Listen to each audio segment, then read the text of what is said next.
This video contains subject matter that may be offensive and disturbing to some people. If you are the type to require a warning throughout a video or show, let this message serve as your warning. This channel discusses the harsh reality of true crime. If this warning is not sufficient for you, consider a different genre and unsubscribe from my channel immediately.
I guess she quit biting his ear.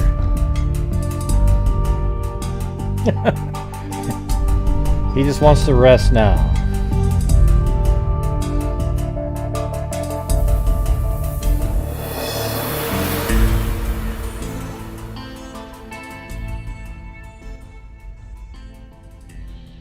Oh wait, you guys, are you still in high mode? Let me set the chat to high mode really quick. Hold on. And what that does is every single time you type something, it puts in hearts and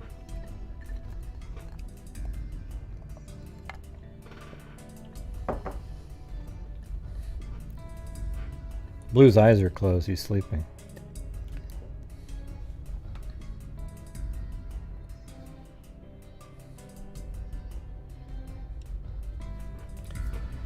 Anyways, I just want to say thank you again, you guys. You all made the month work. All right, so now we're starting a new month. I know. Anyways, it was amazing, right? The Freak Family. $20,000 to true crime charity. And you guys also help support my channel.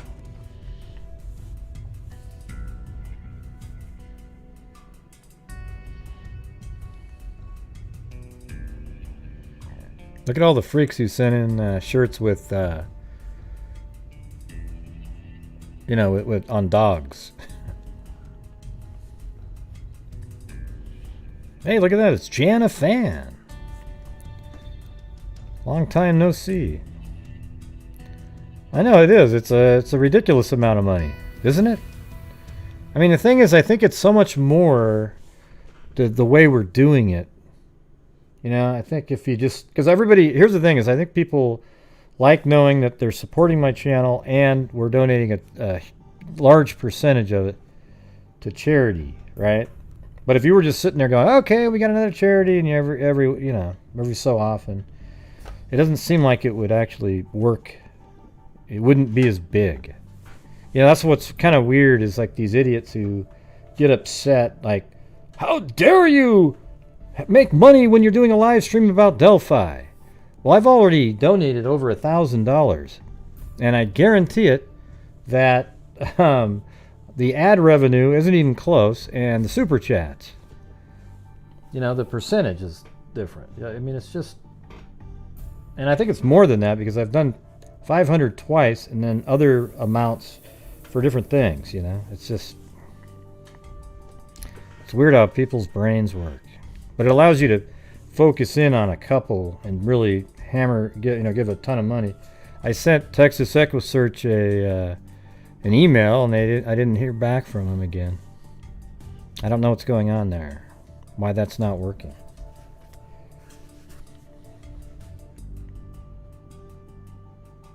Not sure what that means, Aria, but yeah, okay, cool. We do. We've donated 20,000.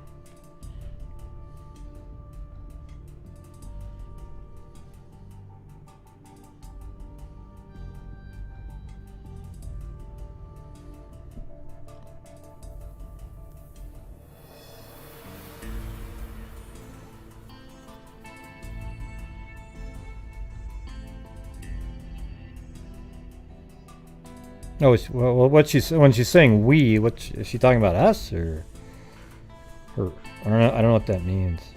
The we comment. Well, I don't always do 10 minutes, but lately I have been because people say hello for so long. I don't want to keep starting when that's happening. But anyways, I think that's about it. I'm slouching down here really low. Oh, herself. Okay. Okay. Yeah. Well, just refer to yourself. It's easier to understand that way. Yeah, no big deal. I mean, basically, if you can't afford it, then don't do it. I mean, I appreciate you being here too. Make sure you either hit the like button or dislike button. Either one, it means the same thing.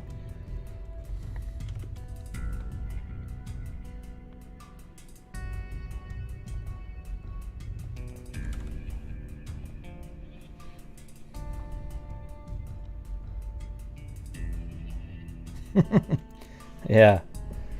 Okay. Anyways, I got a couple things I was going to talk about first here.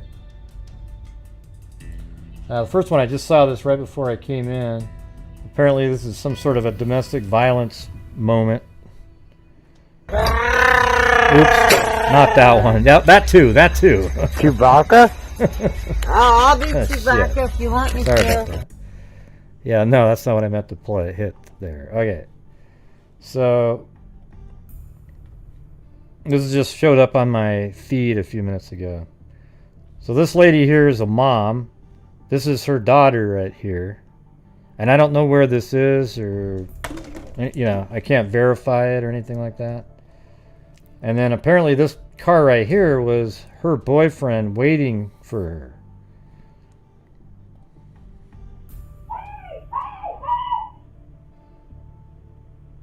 So she probably thought it was almost...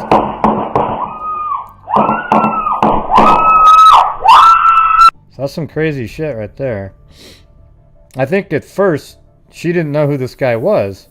That he was pulling out and she was like, hey, like you're about to run into the back of my daughter's car. And then only after that did they maybe realize it was the boyfriend. But I think at first it was just, oh, whoa, you're going to back up and... All right, so here we go.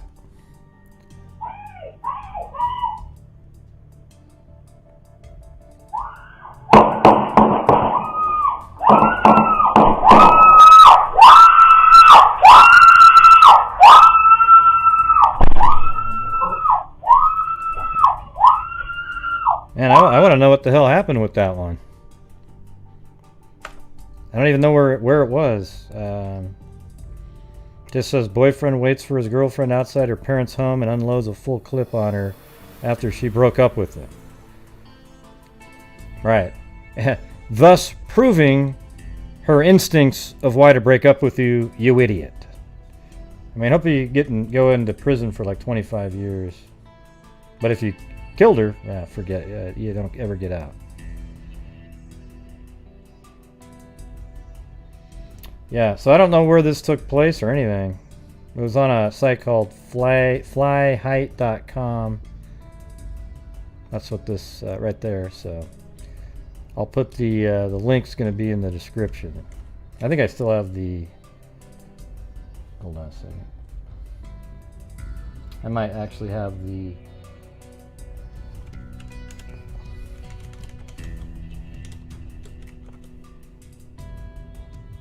Okay. So now that link's in the description if you want to check it out. But if you get more information on that, let me know.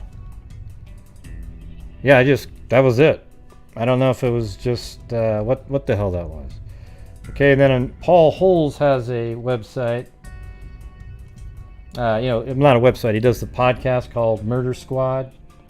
And they have this really interesting, I don't think there's a lot of info on it yet again. But, I mean, here's the story here. The 20-year-old Shelby Thornerberg was an inspiring model. Shelby began a sex work to make ends meet and save up for surgery that she wanted to have. On November 4th, 2015, Shelby made a date, They should have put quotes around the date there.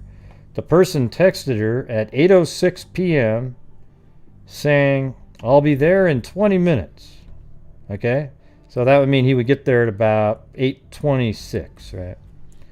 At 8:33 p.m., the person texted again saying, "Hey, I'm here."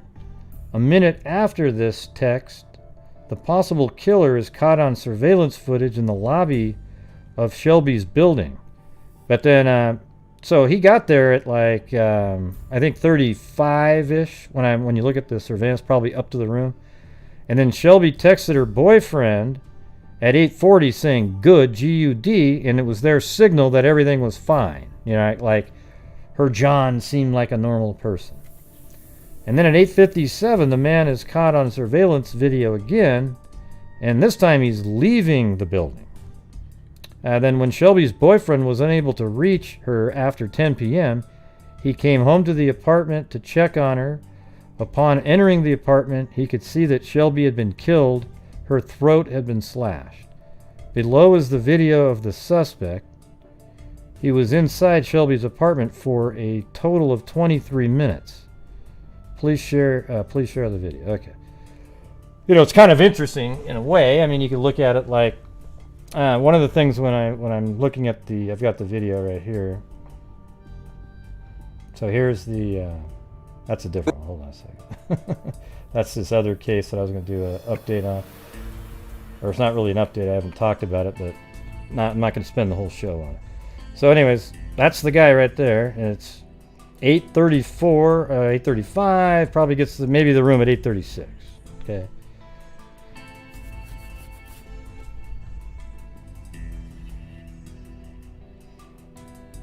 And then now he comes out at 8:57 right there with glasses on and everything. And they can't identify that guy? I mean, that just seems literally... I mean, that guy looks absolutely identifiable by somebody. How could you not be able to identify that guy? And this is another one of those idiot 8 frames a second jobs that they have out there. He looks really recognizable, right? But what about, he doesn't seem like he's got blood all over him. If he cut her throat, man, you're going to get arterial spray. I mean, I guess it depends on, if you're behind her and it goes out that way. But it's strange. Yeah, that's what I was saying, that he doesn't have a lot of, that's what I was going to be talking about, discerning light. Thanks. Yeah, anyways, it seems strange that he doesn't have a lot of blood on him. So then you kind of wonder, well, the boyfriend, he went right over there after that. But then why would he do that? I don't know. And she sent him a signal good, so that means he's okay with her doing, with what she's doing. It's kind of an odd situation right there. Well, this was back in 2015, so nobody was wearing masks back then. You would have been really suspicious looking if you had a mask on in 2015.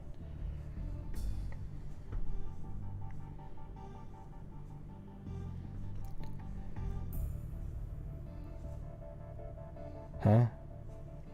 You don't see a source? I don't know what you're talking about. Yeah, so, you might look at the boyfriend, he shows up, but then, if it's things like, if she types good, that means that is their signal. So he comes over there, and then let's say he's angry about something. Yeah, I don't know. It seems odd that there doesn't appear to be, his hands are in his pocket because there might have been blood on his hands. So, yeah, notice how his hands are in his pocket the whole time. Let me see if he walks in that way. No. And what's interesting is on the way in, he's texting her, hey, yeah, I'll be up in a second, right? Hands aren't in his pocket. Then on the way out, his hands are in his pocket. And that could mean that he's trying to hide. Okay, that right hand right there kind of popped out. I saw that, but I don't know. And he's sure casual looking.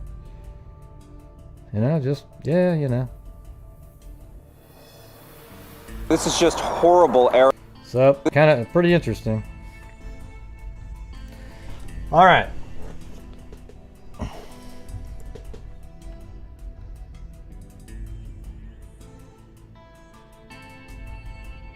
Oh, that's a good point there that Kit Kat made. Yeah, maybe they were already engaging in the sexual activities, and he had no clothes on, and then he killed her.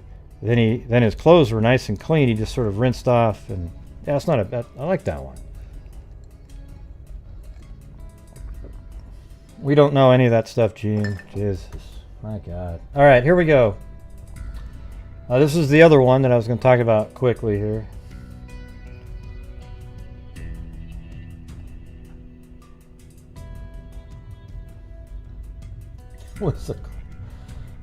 I'm sure they've done all that stuff, Gene, don't you think? I mean, it's 2015. I'm sure they've done every single thing. It's still an unsolved case, even though you're looking right at that guy. That looks like a guy that anybody who knew him, he's even more identifiable than, not this, let me get this guy's face off of here. This guy right here is about 10 times more identifiable than the bridge guy. Look at this guy. See that? I mean, look at it. Somebody has to know who that is. Right? I mean, you can see what he looks like. Everything. But this is 5 years ago now, so who knows? But somebody out there knows who this is, right?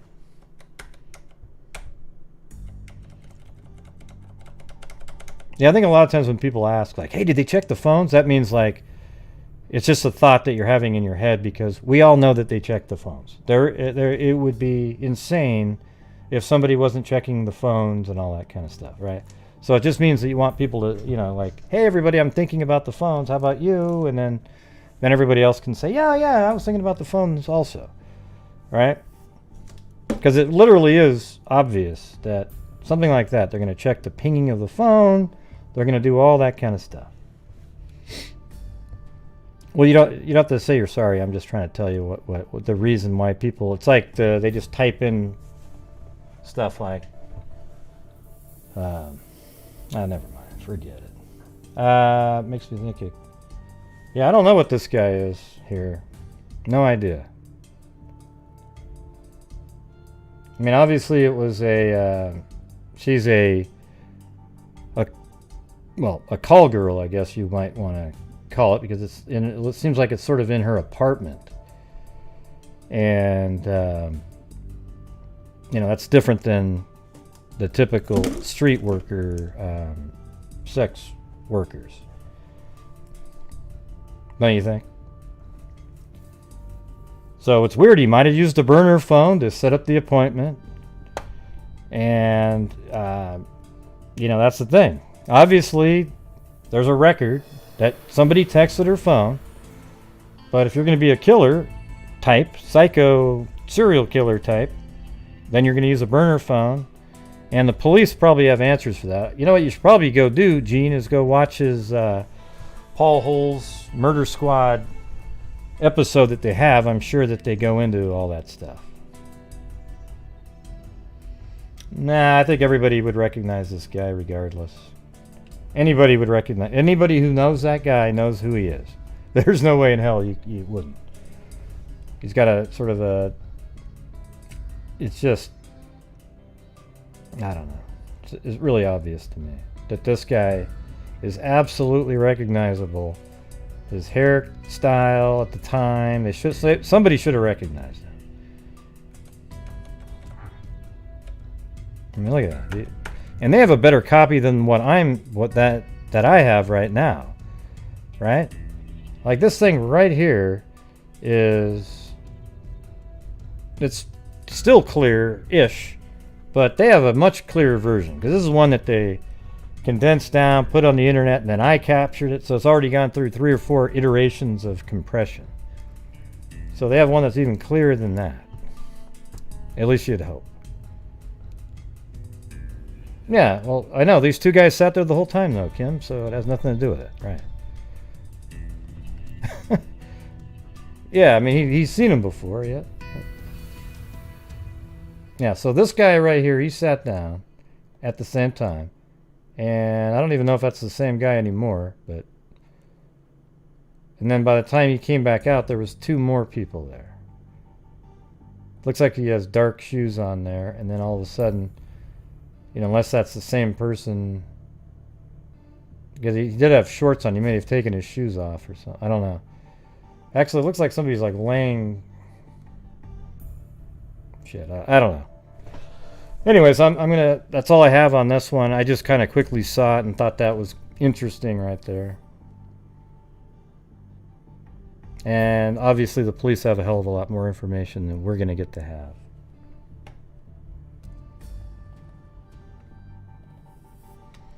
All right, and then, you know, somebody sent me this one yesterday or a couple days ago. I can't remember exactly when. The Alexis Sharkey's case. She's a, quote, influencer on, what, Instagram or something? I'm not even sure what that even means. And then they keep referring to her as the influencer. Was that... Just call her by her name, for God's sakes. Who? What are you talking about, Jennifer? I have no idea what you're talking about. Oh, she didn't die? Good. Okay. Did they get him?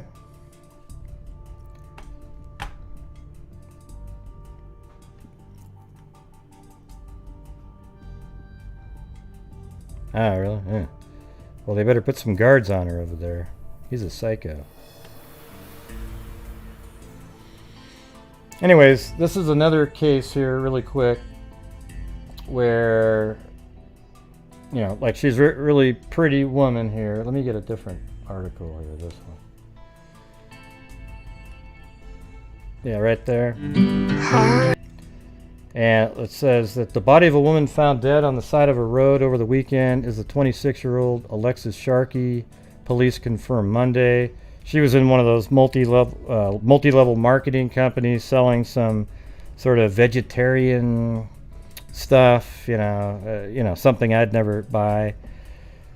I don't, you know, I think multi-level marketing is just, I can't stand it, but, you know, some people do it. Apparently her friend said that she had thought that she was just getting she wanted a divorce from her husband. Okay, that's what her friends claim. That she said that she kept wanting a divorce from her husband, or more recently, and that she felt scared for her life, and they seemed to mention the same person. Okay, they said it was somebody, you know, the news said it was somebody close to her, but I read somebody else that they were talking about her husband. Okay? So I did find the area where she was found. I don't know where they live. They had just moved to Houston. So that's her right there. She has sells products and everything, but she was found nude near this area right there. And these are her friends right here. That they're the ones that sat down and they just talked about how great she was, and then mentioned to the reporter here about, I'm not going to play this whole thing, mentioned to the reporter here that she was being threatened by, you know, and he said somebody very close to her.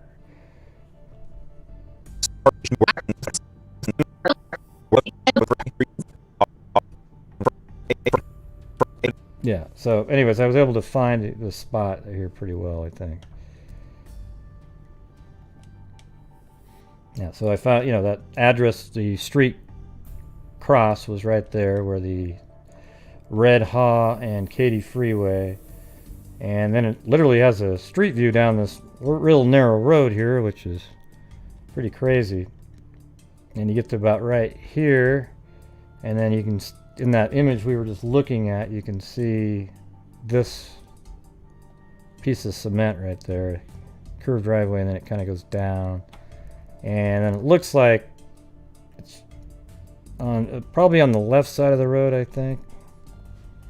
I don't really know for 100% sure, but I think it's going to be, it's not going to be in this area. It was definitely down past where this side was here. Now she could have been found on the right hand side, but it's somewhere around in this area. The reason I'm not really sure it was the right hand side, but it could have very well been over here or over here, but somewhere just down this kind of isolated road. Alright, so that's where she was found. And apparently at this time they couldn't find any marks or anything on her body. So her mom thinks it's a homicide. I mean, I do too. I mean, why would somebody be naked in, sort of off the side of the road on a sort of a secluded road too, Like, what are the odds of that? Some drug event. And she doesn't really seem like somebody who does drugs, all right? Doesn't look like that. So I think what you got to do is take in the information that she probably was, the information about her domestic situation was probably accurate, and that's probably the most likely scenario. However, we don't know, because the husband is saying he's getting death threats, that kind of thing, and you just never know. I mean, I guess the friends could be lying for some reason. I just can't think of a good reason. Well, they're really competitive in the multi-level marketing company, and they just wanted to get ahead and get her accounts. Okay, well, that seems less likely to me, all right? Yes, everybody, and we are starting a new month now, okay? So we gotta, I know it sucks, but we got one more month to go for the year. I don't know if she had drugs in her system. We don't have autopsy results yet. What's interesting is what if she does have drugs in her system? Maybe that's the way she was killed. And then a rumor started out there like, oh, she did drugs, and then, oh, see, look, she did drugs. I didn't do it.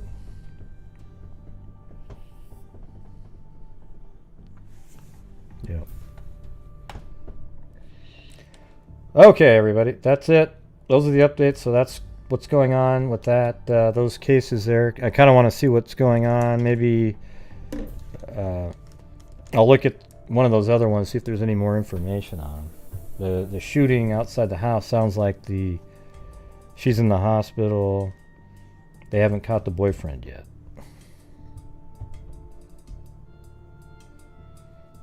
Yeah, seems like a pretty big guy.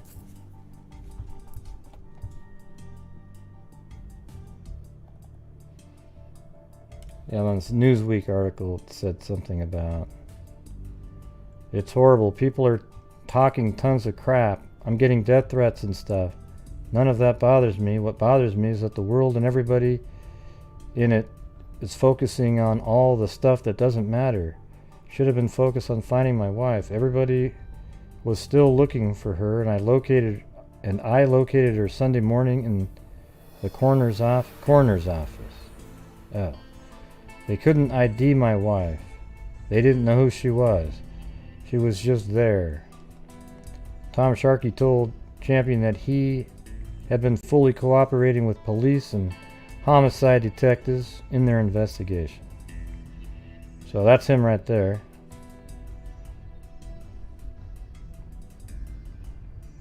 Yeah, he's a physically big guy. So, all right. Now I'm going to get onto the actual cases for tonight's show. I'm just doing the, what I normally do with the maps and newspapers.com. We don't really know, Kubi. Don't know. Sounds like he's the best suspect by a mile. If it's true that she had been scared for her life, then yes.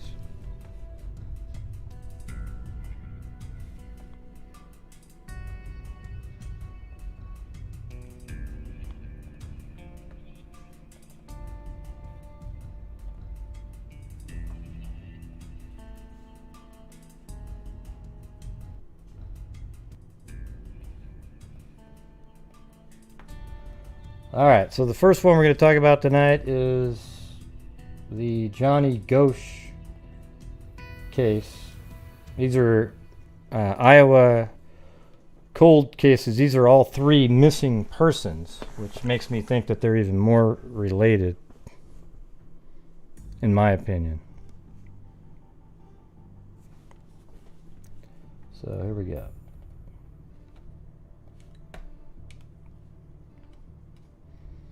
Now, this is just the first article that I could find about him. Our paperboy, John Gosch, disappeared September 5th, so it must be like a letter to the editor or something like that.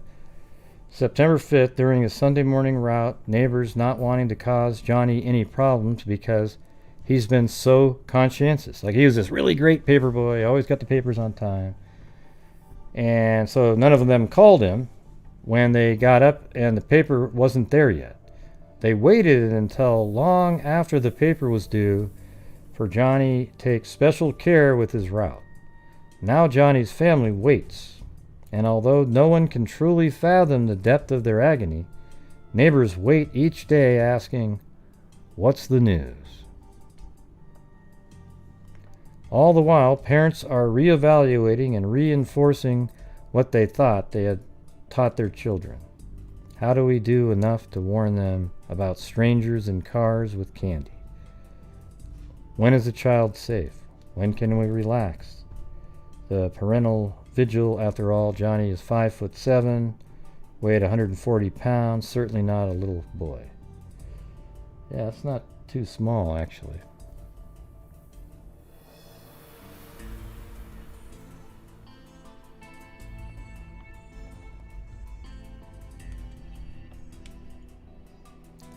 Looking for missing 12-year-old son is getting expensive, so this is about 3 weeks later.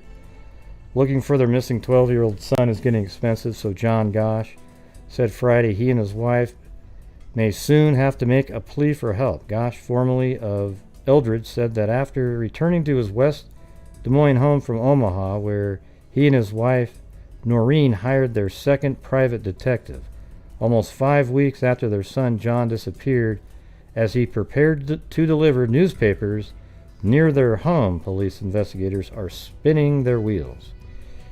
He said private detectives might be able to come up with something new because they are bound. They aren't bound by some of the same restrictions that police are. We are going to get to the bottom of it somehow or another, Gosch said. But 2 private detectives and 2 lawyers working on the case, along with taking time off work, the effort is getting expensive, he said. Gosch, a national salesman for a fertilizer and chemical firm, wouldn't say how much the hired help is costing. I do have more important things to do than go to New York for a Good Morning America show, Gosch said, referring to the Gosch's scheduled appearance Monday on the ABC program. The last 2 people who have gone on the Good Morning America show have found their children after that. Gosch said other families with abductions of young people, including the organization Child Find, have told them that if you do not keep the story alive, it'll die quick. Yeah, that does seem kind of the way it is. These are his parents right here, holding up that very same image that you see all the time. This one right here.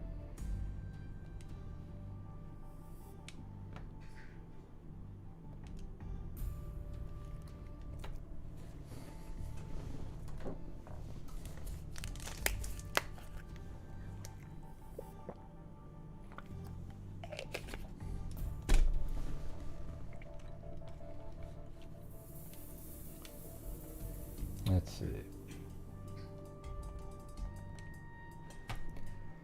Yeah, so apparently there was sketches of suspects. A $500 reward is being offered for the identity of a man pictured in a composite drawing as a suspect in the disappearance of John Gosch, 12, of West Des Moines. The youngster was last seen shortly after starting on his Des Moines Sunday Register route near his home the morning of September 5th. The reward is in addition to a separate from the $33,000 already posted for information about John Gosch himself. The boy's father, John Gosch, said Monday the $500 is being offered by Help Find Johnny Incorporated. The new appeal and $500 reward are based on two drawings that the parents, John and Noreen Gosch, had made by Boone portrait artist John Jacobs. The drawings are based on descriptions given by two witnesses who reported seeing a mystery man talking to young Gosch the morning he disappeared. We believe the key to the story now lies in locating this individual, said the older Gosch Monday. We believe the man was in the area for 20 to 25 minutes. We think all the other pieces will fall into place once we locate this man. Gosch said anyone with information about the individual pictured in the composite drawing should contact the Gosch family at 100 45th Street. Yeah, and this is 1982. And let's see. Yeah, it was November. I think it was November 12th. No, that's when he was born. Hold on. I thought it was August or something. Just a second. I've got a folder for it right here.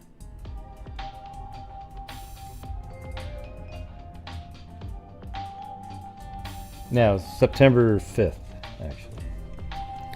Thanks, Kubi! Yeah, Reagan gave New Month Freaks, Alien Monster, Alien Monster. Reagan spoke about it in 1984. When there was another case as well.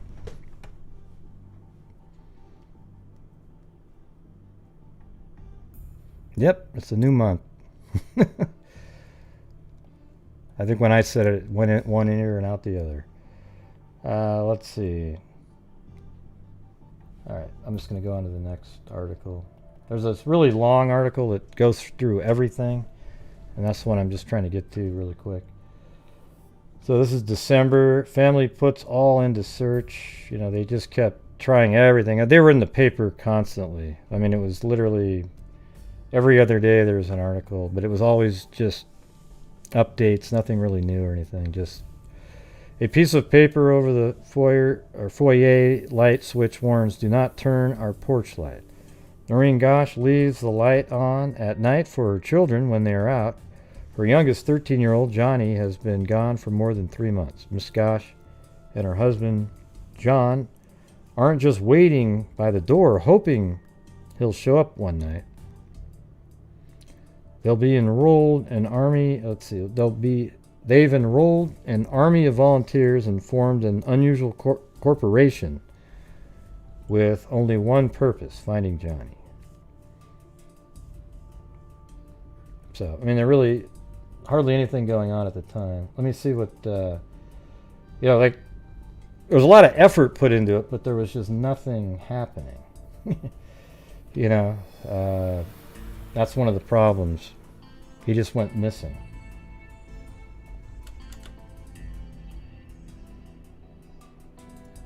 All right, let's see. Then the second part of that was that let's see. I think Mr. Gosch said it was premeditated. Let's see. It was premeditated. No, I think he was talking about something else. Hold on. I'm going to have to go back to the previous article there. Where is that? Shortly after September 5th, when Johnny disappeared from a street corner as he prepared to deliver Sunday newspapers, the Gosches began to cultivate the news media to keep the story alive. Oh yeah, it was premeditated. I planned it. Ms. Gosch recently told a group of supporters who gather every Friday night in her home to plan strategy. I'll be damned if I'm going to let this community bury our son. That corporation that the group has formed, Help Find Johnny Gosch, Inc., is an indication of how determined the Gosch... Well, is it Gosch or Gosh, by the way? I keep switching it in my brain. I would think it would be Gosch. Although it could easily be... Oh, gosh, okay. But the guest has put them at odds with the local police and the Iowa Division of Criminal Investigation. Last week, the Gosches announced that their private detectives were trailing a strong suspect, which state officials said the announcement could hamper the prosecution if anyone is ever arrested.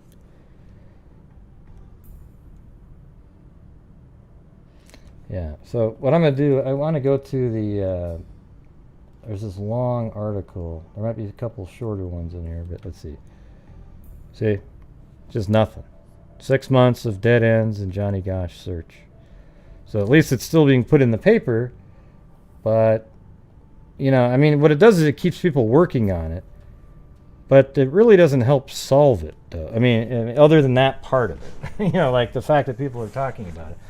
It's just, there's certain cases that no matter how public you make it, there's hardly any leads. You'll generate leads, but a lot of them will be bogus because people want to feel important, just like in the Delphi case, and they'll come out with stuff that's just totally bogus, and they want to let people know, oh, hey, I turned in a suspect. Wow, you're so cool. I've got chills. You know? And so you get that a lot in these kind of cases. You know, I think it's great when people turn in a tip, as long as it actually has a meaning, that it's meaningful.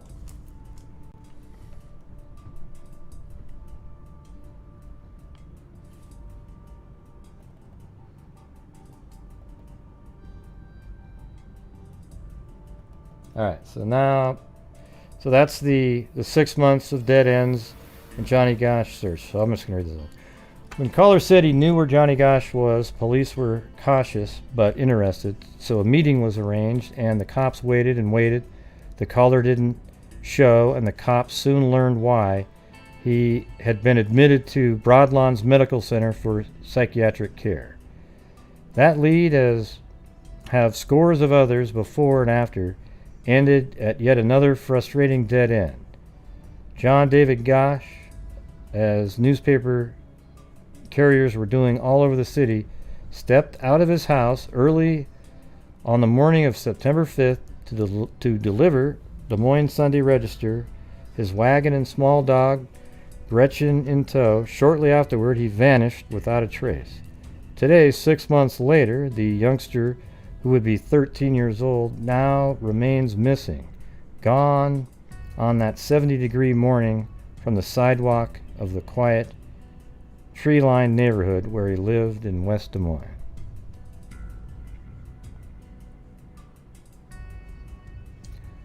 His wagon was found a block away, filled with an unbroken bundle of newspapers.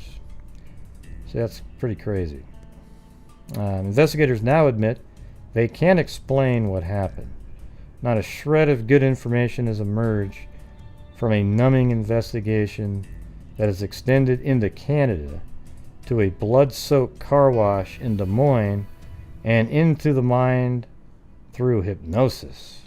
Hundreds of flyers telling of the youngster's disappearance, sent by the parents, hang in the restaurants, motels, truck stops, and police stations across the state and beyond. There are 286 missing persons in Iowa today, according to the Division of Criminal Investigation. Let's see. But there is a growing feeling among investigators now that the youngster is alive. Yeah, that's how they can say to themselves, you know, man, let's just say that he's alive, and you know, it'll make people feel better, and it just doesn't make any sense. Okay, this kid disappearing. And I'll tell you what the main thing is if he's going to disappear, why would he have even started his paper route? You know, if he was intentionally, and then people think, well, maybe he's in sex trafficking, something like that. But there is a growing feeling among investigators now that the youngster is alive, although they say there is no basis for that belief. Right, so then why are you saying it then? I don't know. I just think that's all the you know, pedo rings and all this stuff. Who the hell knows? And by the way, he was, I think he was 13, right?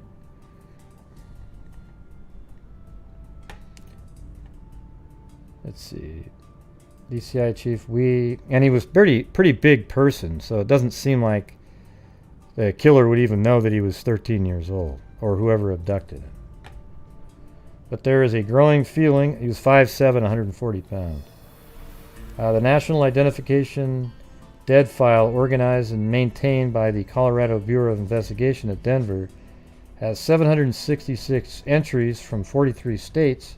3 of the entries are from Iowa, 1 from Clinton, another from Rock Rapids.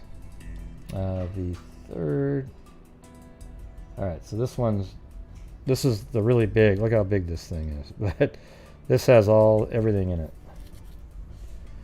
All 3 are unknown dead women. Michael Olson, who survives the file, or supervises the file, said that the 16 of the unknown dead are under 18.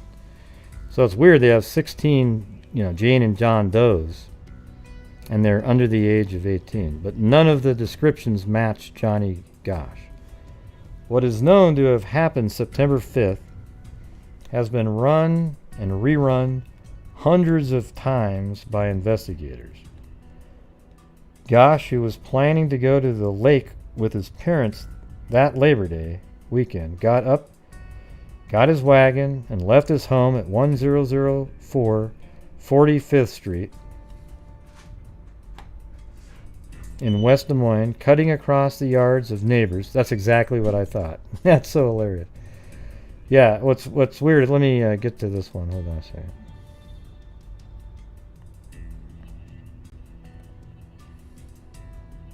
Yeah, so here's his home right here on this cul-de-sac. And this is where Johnny Gosch lived. I'm pretty sure it's the same. There is street view here, but it doesn't seem to be kicking in. There it is. Yeah, so this house right here, 1004. Okay, so when I was looking at that, I go, well, kids, you know, kids aren't going to, you know, he picks up his paper right over here. So he's not going to walk out there, walk across. So in my mind, I go, well, he probably just cut right across these yards here at the time and then went over to pick up his paper. And then I'm sure what it was the larger paper company would drive by, drop bundles off at various blocks here where maybe a local paper boy kid would go, okay, great. And he'd pick up the bundle and deliver it to all the individuals in their community. That's how I'm thinking. So he probably picked up his bundle right there in his wagon. And then the wagon was all the way over here. And apparently there was a car scene parked right here. That was one of the sketches. And then another car that was parked right in this area, almost exactly where this car is. And that was another person there that was apparently talking to him. All right, so... You know, he leaves the house with his wagon. I bet these fences might not have been there. Although, you know, those little wagons, they don't really weigh that much.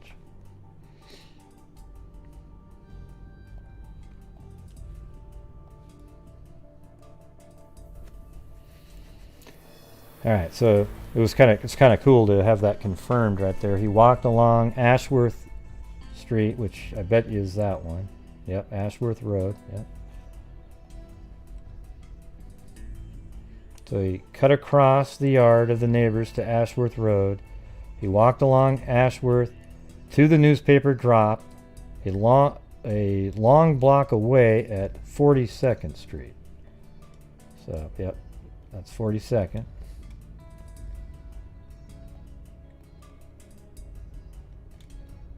I could see it a second ago, but it disappeared.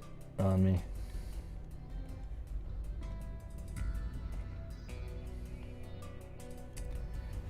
A witness who also picked up newspaper at the drop a little later said he saw a blue car parked at the corner, its lights off.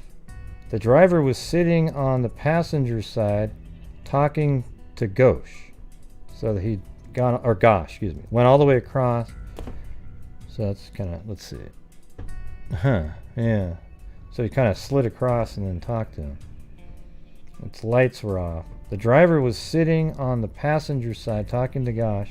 According to the carriers, the car had been in the area for some 30 minutes, and the driver asked Gosch for directions before the youngster reached the paper drop. Oh, that's interesting. So he drove by him once before. The man wanted to know how to get to 86th Street. How do they know that? I mean, you have a witness that actually heard him yelling this? A witness who also picked... Oh, the other witness who picked up... Okay. So there was another paper boy who was right there with him when this person originally asked Gosch how to get to 86th Street, which is 22nd Street in West Des Moines, a busy north-south thoroughfare 1.5 miles away with some all-night gas stations. Yeah, you guys keep talking about the interviews with the mom. We're not going to be going over the interviews, okay? Let's just go with what we're doing here. We do stuff differently on this channel, okay? All right. According to parents, Noreen, let's see. The man wanted to know how to get to 86th Street. According to parents, Noreen and John Gosch, who have hired a private investigator, their son told another carrier later, that man in the car is really weird. Wait, who said that? According to parents Noreen and John Gosch, who have hired a private investigator, their son told another carrier later that man in the car is really weird. Why would he tell him later? That was just right then. The witness who asked that his name be withheld said he tried to give directions to the man. Okay, so right after that. Okay, here's what they're talking about. So right here they pick up papers. The guy he's getting his paper drop right there. The guy drives up, says, "Hey, how do you get to 82nd Street?" Then the guy drives this way, I would imagine. Let's see where 82nd Street is. I bet it seems like it would be north, right? No, it's way over here. No, it's not the right one. What they call it was 20. It also had a different name, which is 22nd Street.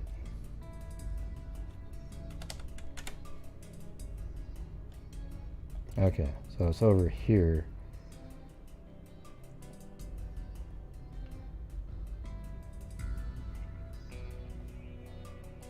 Yeah. So he's driving right here. Asks him how to get to 22nd Street. Probably takes a left here. And then right after that, Johnny tells the other guy, God, that guy was weird. And then Johnny's over in this area with his pull cart with the newspapers on him. And then the guy stops and talks to him again.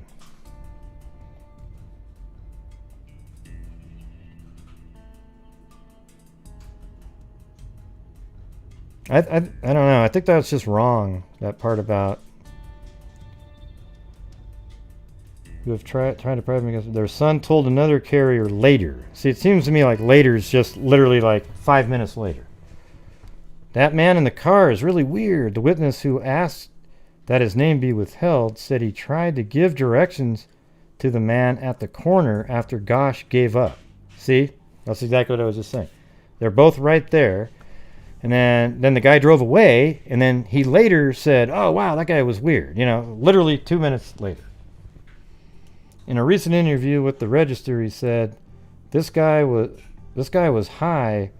When you're drunk, you're drowsy. He was wide awake, and I could see his beady eyes staring into the horizon. The witness said he stood 3 feet from the man and could see him plainly. His face lit by soft light. The man inside the car had dark features, oh boy, and a mustache, and was about 40 years old. Yeah. Anyways, that's interesting. I didn't know that yet. He looked like he was disgusted, a bit miffed, the witness said. The man then slid across the seat, started the car, and turned on the lights. The witness then noticed the car bore a Warren County license plate and remembers more than one of the figures on the plate.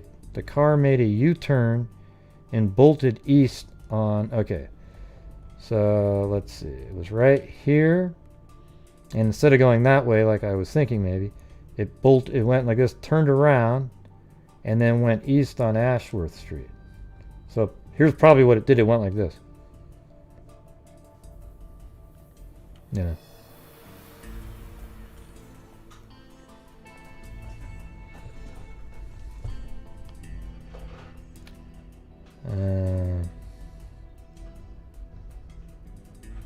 The witness said he stood 3 feet away.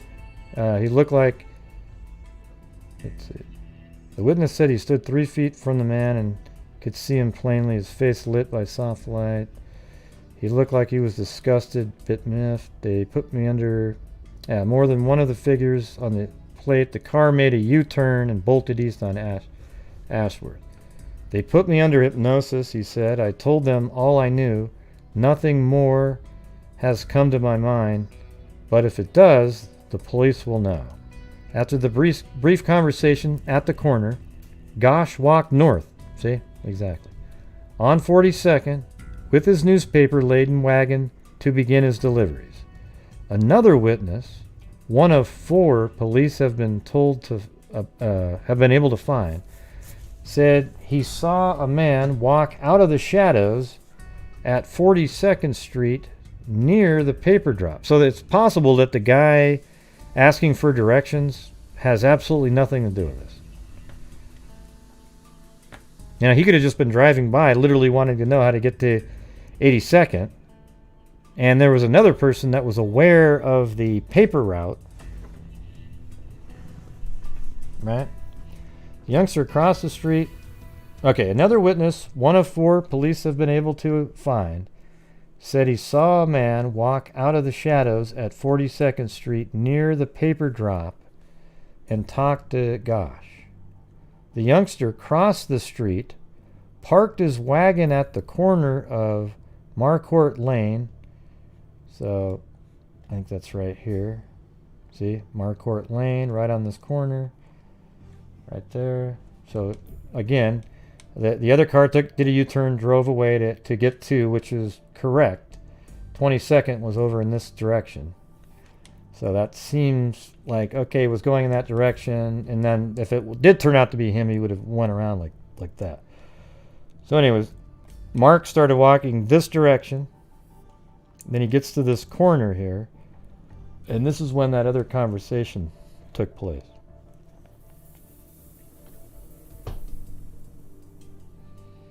Let's see.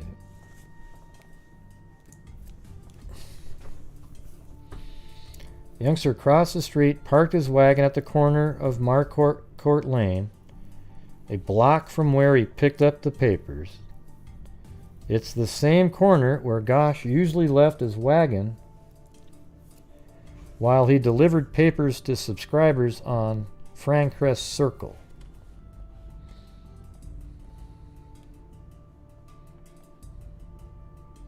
Let's see.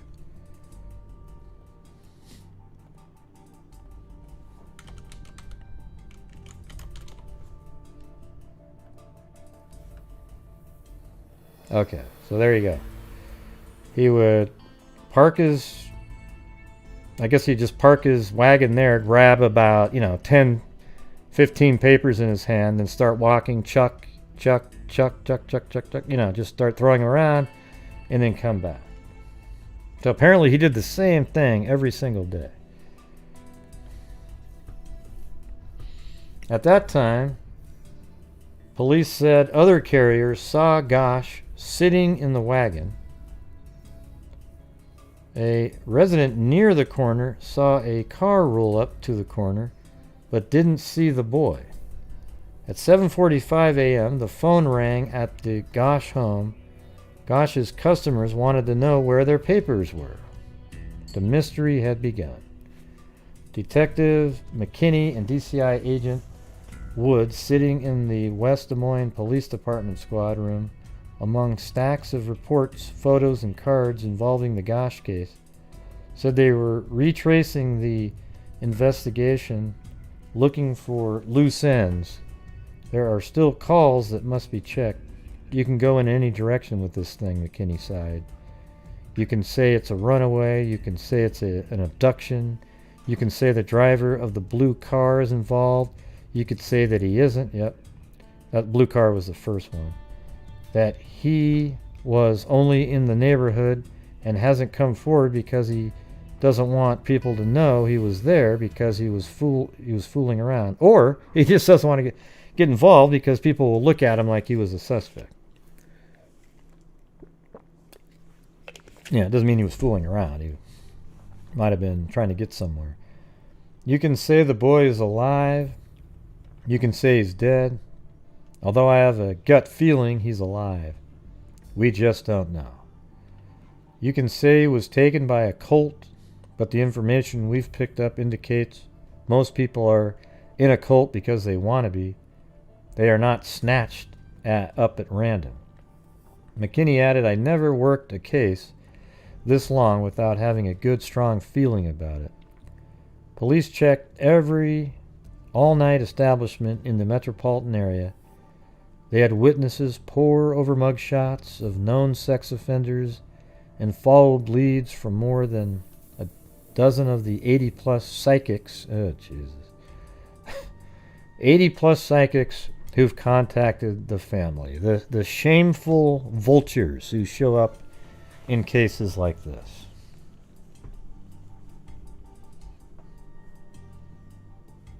Nah, that's because you're not understanding it. WHOO. Yeah, the guy in the blue car just drove by and said, hey, how do you get to 82nd? And they go, yeah, it's just down this way. Okay? He didn't keep driving around. That was a different one, right? Yeah. Investigators have also attempted to determine whether Gosch was snared by a child pornography ring. Little is known about the mysterious man who stepped out of the shadows, seen by only one witness. A few days after he disappeared, police were sent to a coin-operated car wash at 3511 Harding Road, where there was a report of a large pool of blood in one of the stalls. It proved to be a blood type other than Gosch's. Two individuals in separate calls from Toronto, Ontario, Canada, reported seeing Gosch. Police there were asked to check. They found a youngster in a hospital who looked like Gosch but wasn't. But of all the leads, the toughest to follow have been that of the two cars. See, there was two different cars. Seen the morning. I think the first car had absolutely nothing to do with it, unless it's the same car and the witnesses just aren't saying it exactly the same. But of all the leads, the toughest to follow as that of the two cars seen the morning of the boy disappeared. The first, driven by the man who asked for directions, is described as a light blue over dark blue mid-sized late model car. The second car seen, where, so now we know they're not the same, where Gosch left his wagon, is said to be silver Ford Fairmont, a black stripe along its side. Hundreds of registrations were checked, said McKinney. West Des Moines police, helped by the Des Moines police, said that the Polk County Sheriff's Office and agencies elsewhere in the state went to Ford Fairmont owners and asked to look at their cars. We had a lot of them, and everyone was cooperative, McKinney said. Could the two cars actually be one? Could the witnesses, none of whom saw the cars, have given different descriptions of the same car. That's what I was just saying a minute ago, unless they screwed up. Doesn't sound like it. Those sound absolutely different. One silver and blue, but I guess in the wee hours of the morning, a certain blue might look silver, right? McKinney said he doesn't know, but he doesn't want to eliminate either car. As far as I'm concerned, we have 2 cars, he said.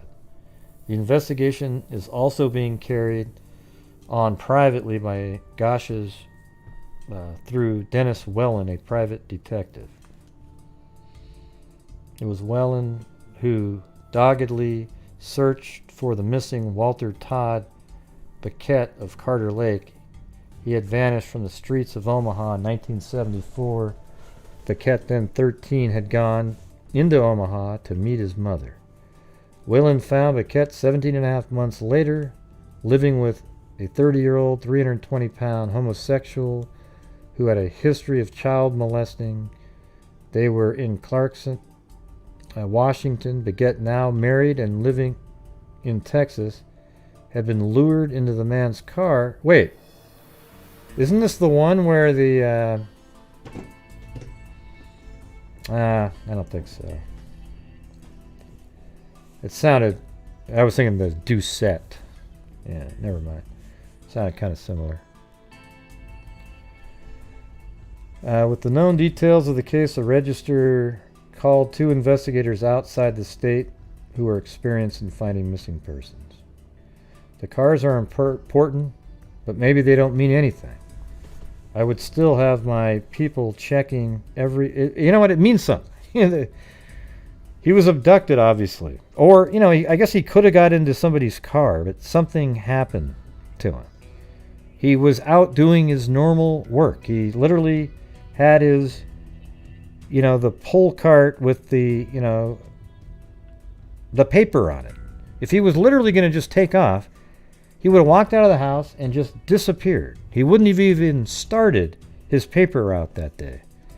I mean, don't you guys think that that's just a reality? I mean, why would you go, okay, let me get my papers, and you start walking down the street and you do a little bit of, and then you just take off with somebody? No way.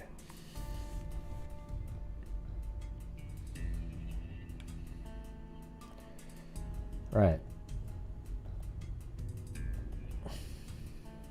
And this is the article. That's he was on the milk cartons back in the day.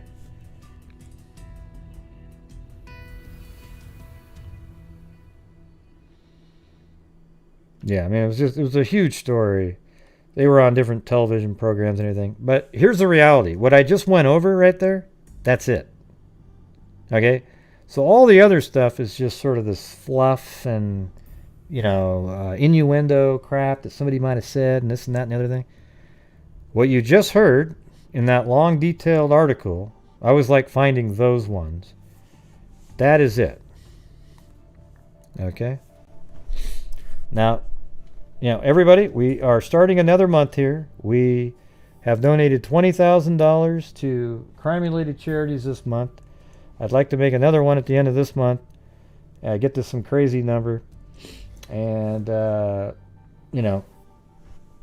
if Texas EchoSearch gets back to me, I'm definitely going to add to that. I really wanted to give them more, but their link doesn't work, okay? So far this year, we've done, as an update from last night, DNA Dope Project, 3,550. Rain, 2,000. NICMEC, 3,350. The FirstResponders.org, 1,000. The Libby and Abby Fund, 500. That's this year. Texas EchoSearch, 5,000.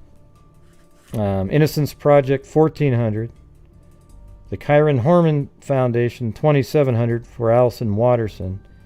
The Wounded Blue Fund, 500. So there you go.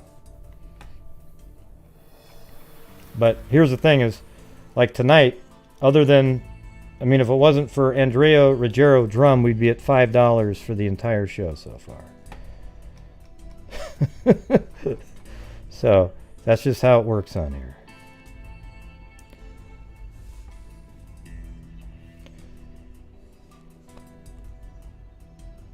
Yeah, no, it's good stuff.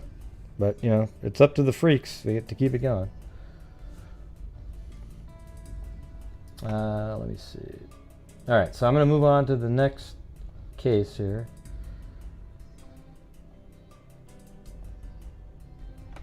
And the next one is Eugene W. Martin.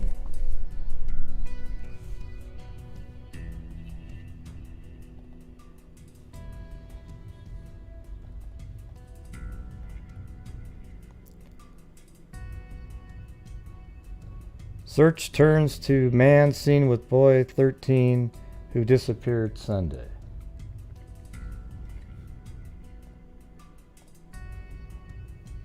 Yeah, I went to school with a guy that looked just like this guy. It's weird.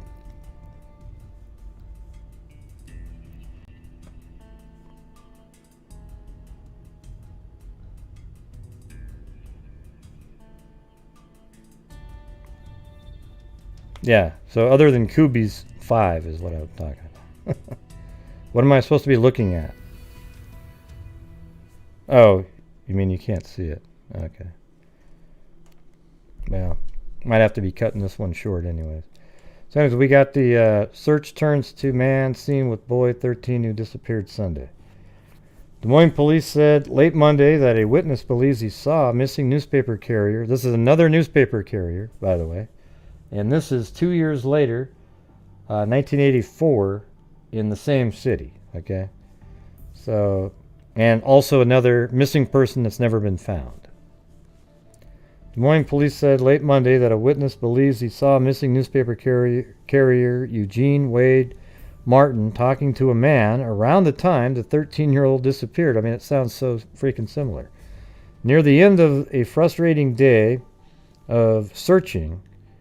See, that must have been an absolute haven of a reason, not a reason, but a technique by, or whatever the hell you want to call it, MO, is back in this time when all these little young kids were delivering papers at a set time every single day of the week. And these psycho killers, they, you know, sex, you know, I don't know if you can call them pedophiles, because I mean, that the technical term for pedophile is $2 Taco Tuesday. Taco. Pre-puberty. That's what they are. So it's hard to say if that's what they are, or are they just sort of like a, you know, molester that ends up abducting and killing them. Near the end of a frustrating day of searching that found no trace. Hey, thanks, Kit Kat. I don't think the taco thing's going to work. Seems like everybody, yesterday's show killed everybody. Near the end of a frustrating day of searching that found no trace of Martin, police began distributing a flyer that describes a man whom the witness said he saw with the youth. Between 5:15 a.m. and 5:40 a.m. Sunday at Southwest 14th Street and Highway Drive, that is the same corner where the newspaper bag was found. So isn't that weird again? We got a corner with a newspaper bag again. The witness described the man as white, 30 to 40 years old, about 5'9" to 6 feet, with a medium build and medium length hair. The man was clean shaven, neat in appearance, and wearing light colored clothing. The witness did not observe a vehicle, police said. Police did not identify or describe the witness. No other details were available. Well, here's the thing, is I think back in those years, these pedophile sex offender types, whatever you want to call them, molesters, it's hard to have a specific term for them. The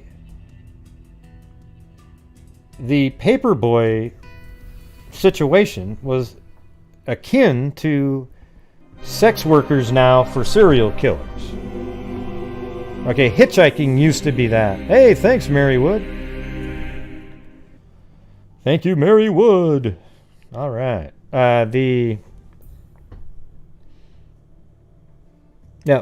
Prior to people stopping hitchhiking, serial killers had their choice of any young woman or man that would get into their young boy or whatever that would get into their car hitchhiking, they are now at the mercy of the driver. Well, it turns out after hitchhiking basically became like 0 people hitchhike at this point, they ran out of that. So now who are the only people that will get into a serial killer's car willingly that doesn't know them?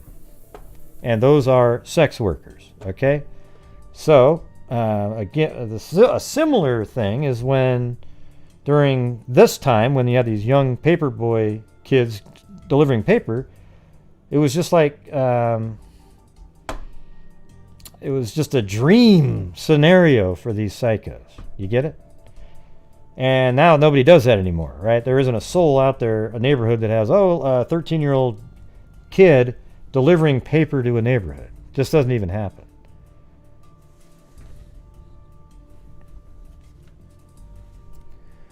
Let's see. Police did not identify or describe the witness. Kidnapping suspected. Authorities suspect that Martin was kidnapped while on the newspaper route on the south side. Herbert Hawkins. I think that's a street. Special agent in... Well, no, that's a guy's name. God, there's a street name with almost that. Seemed very similar to that.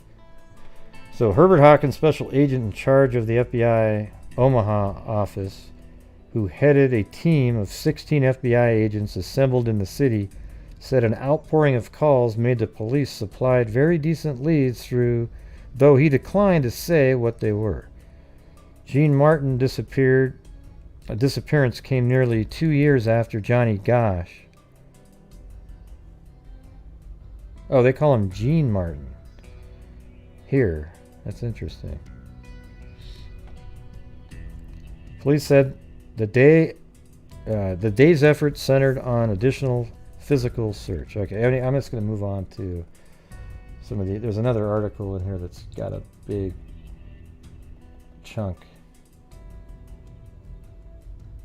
So this might be the one. Right, okay. So let me go back to that first one. Police set up a hotline. No matter how insignificant it seems on the surface, all information will be thoroughly checked out by our investigators, said... And that was it. Oh, hold on. Detective Sergeant Jerry Wells. The Des Moines Register and Tribune Company has offered $25,000 reward for information leading to the discovery of the whereabouts of either youngster. Let me show you guys this where this is located, though. It's got it's really pretty interesting yet again.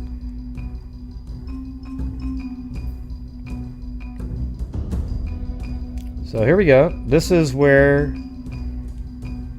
I think that's his last sighting, where he picked up the paper. That was the corner. He lived right here at 1905 Avenue. So again, it's just so similar to the other case. But here's another thing that's interesting. Do you notice these other pins around here? These are from other cases that we've already talked about. Well, don't you think it's weird? I mean, here's that Paul Answer guy. Do you remember the Paul Answer psycho that killed one of the... He could have killed 2 different people. We had them call up the show. Let's see. So we have... This one was the... Diane Schofield, 1975. Okay. Well, that's where her body was found right there. And then here's where Frazier lived. And then he's abducted right there. Then the guy that people think did it lives right there. Okay. It's just a lot of strange stuff. That's all I can say.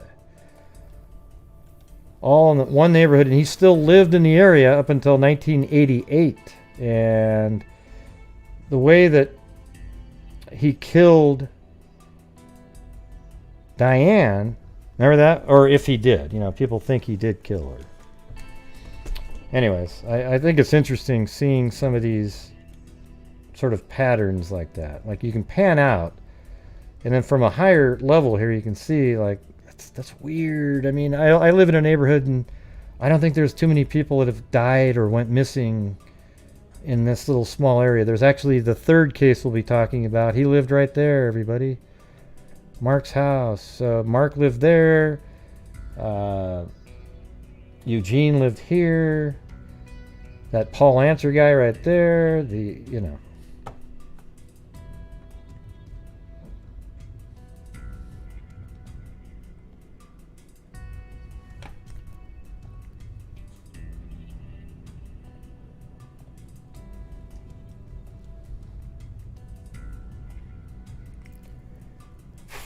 Let me see if down here. The one lead that police had on Sunday, an older model green car driven by a middle-aged man. Well, maybe that other car was blue, or or green because you saw it at a different time. Middle-aged man, and seen in the South Side neighborhood where Martin picked up his papers. Proved to be no lead at all. The man contacted police Monday, was interviewed by detectives. Okay, good. I understand he had just taken his wife to work. Another lead, that blood had been found at Highway Drive and Southwest 14th Street, where the youngster disappeared, was quickly denied by authorities. And I think that's right here, Highway Drive and 14th. This is where he disappeared, right here.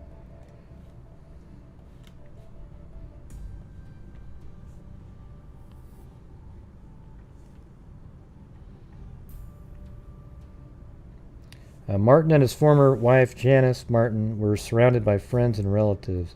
Their son left his home at 1905 Fraser Avenue at 5 a.m. Sunday and walked to the corner of Highview and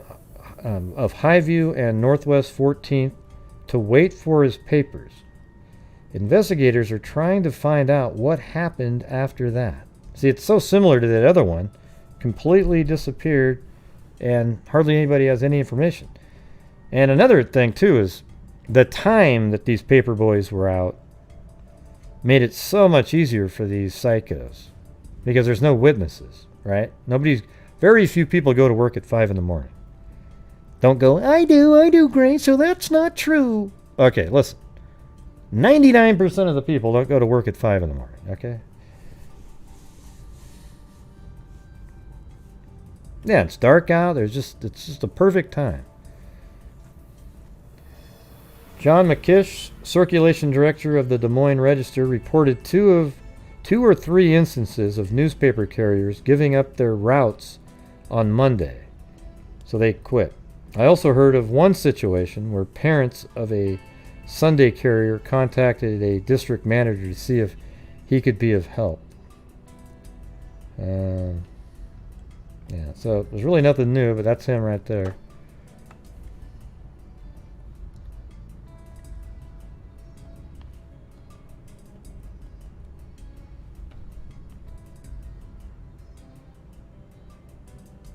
And I guess these are Don and Sue Martin Wright meet with Governor Terry Branstad regarding the disappearance of their son Gene. So they're calling him Gene here. Interestingly, that's at far left is DCI Chief Tom Ruxlow. Yeah, so it seems like a lot of the newspapers stories are just, what are people doing? And then right here we've got one where they put them together. Search slows for missing carrier. The hundreds of volunteers who have searched the rivers, creeks, fields, and woods of the city for missing newspaper, should have said like boy. It just says newspaper Eugene Martin, are no longer needed. As of today, we're not asking for volunteers. They've searched just about every place, said police spokesman Bill Mullins. The areas we have left will be searched by police. The youth's father, Donald Martin, said he is pleased with the police effort so far As long as they don't give up, I'm satisfied, he said. If they give it up, then I'm going to come unglued. Martin said he talked with police office officials Monday who assured me they were going to continue the search and they're going, so, I mean, we're not finding anything. There's no new investigative information. And these are the two spots right here. Eugene Martin right there. Johnny Gosch.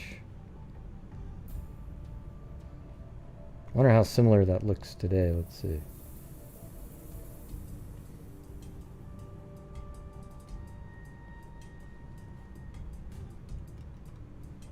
Oh yeah, look at that. That's crazy.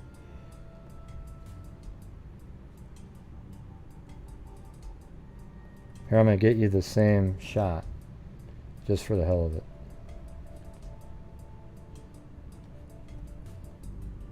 There you go. So there's the first one. Stop sign, boom, the house. And I'll just put it right there, you can see that's exactly the same thing. And look at the stop sign still on there. I mean, we're talking 40 years ago. Hey, thanks, Jessica Schubach. Yeah, so that's that location. So we got that 100%. And then let's go to the other one.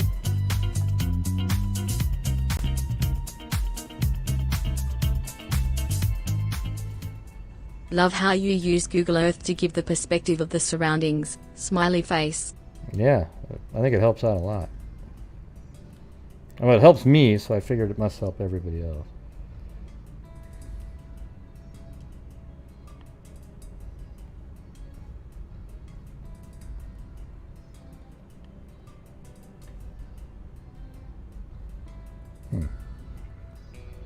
Well, that one doesn't seem to have the same stuff around. Let's see.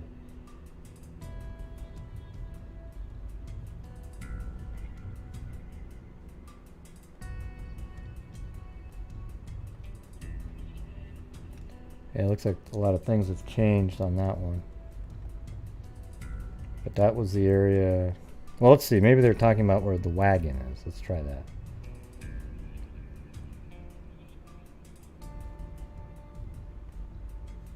Oh, yes, that was what they were talking about.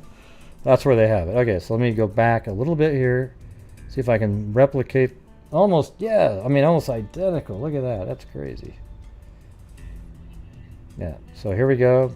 That building there with the 4 windows, stop sign, boom, boom, boom.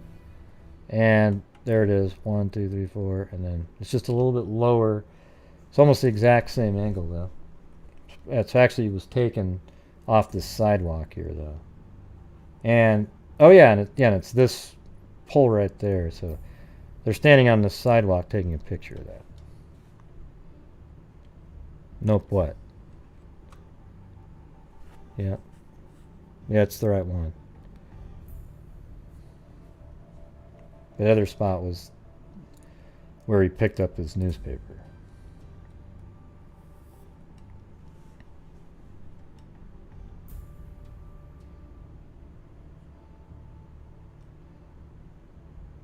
What are you guys talking about, Una of a kind?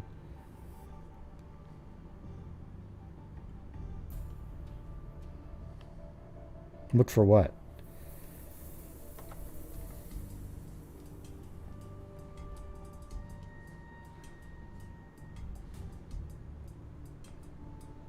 Yeah, so this is Gosch's house. So you can see right through there. You could easily just walk back here and then get on that street and go that way. I'm sure that's how he did it.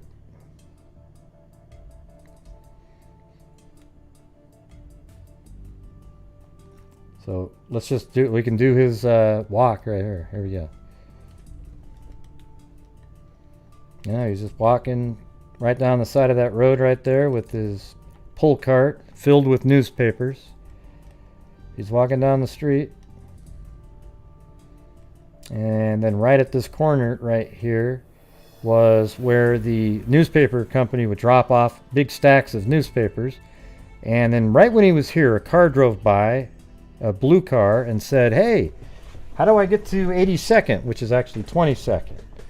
And he seemed like he wasn't able to explain to the guy. So the other kid there said, yeah, here's what you do. You go this way. And then as they walked off a little bit, Gosch said, man, that guy was weird. All right, so then Gosch keeps walking this direction up here with his cart and his all the newspapers in it. Try to focus there, Zozo. Try to focus. Just one time. So then you're right here at this corner right here. And apparently at this location, he would gather a bunch of newspapers in his hands and would normally walk down to the next block right here and go into this circle here and deliver the newspapers without pulling the same cart again. Right? So he would go into this little cul-de-sac here, deliver the papers, and go back. So his cart was left where it would normally be left when he would do that.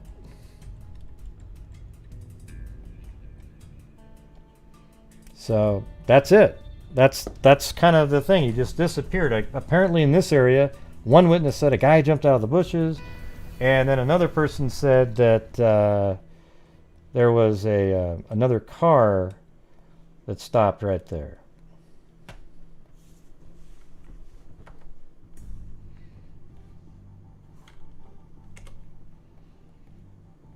Right, so now we're over on the other side of town where the other individual, Eugene Martin, he disappeared.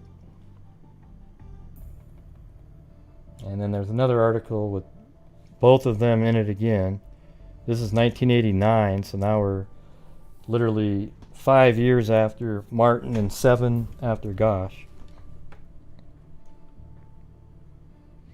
And it's just another one of those feeling type articles where there's no new information of any kind. It's just literally, it says the cases that occurred under similar circumstances 2 years apart have attracted national attention, rewards, and investigative costs totaling into the hundreds of thousands of dollars. And they're so similar. They're literally identical. I would think it's, quite likely that the same killer or abductor, if they were put into some kind of crazy child sex, I don't think they'd still be alive at this point, though.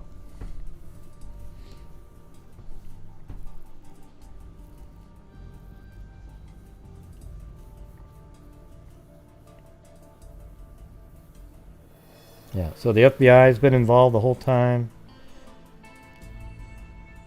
No, I haven't spoke. Why would I? What do you mean? Have I ever spoke to her mother? No. I just covered this case tonight.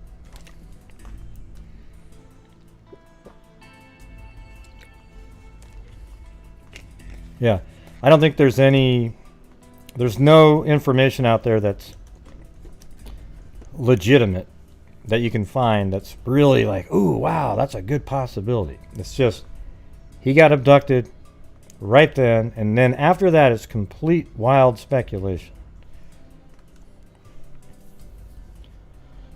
Yeah, like they'll abduct a kid and then somebody will pay for them and then they keep them under control.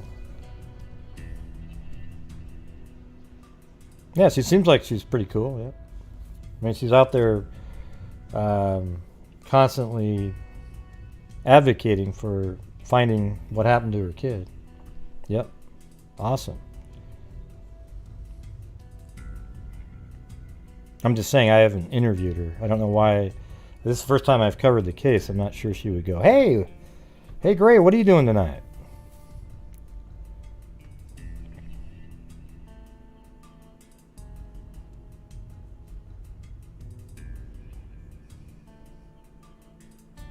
Yeah, I mean, I think it's always cool. I mean, Allyson Watterson's mom was always out in the news, talking to as much as she could, and then Allyson was found, and then now it's about trying to get something done after that.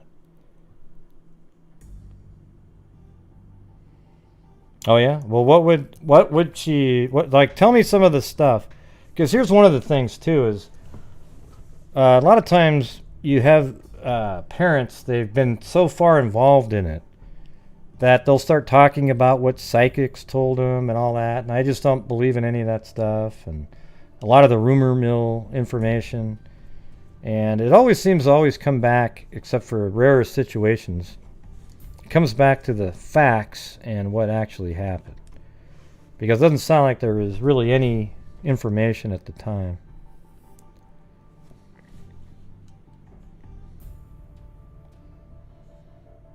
Oh yeah?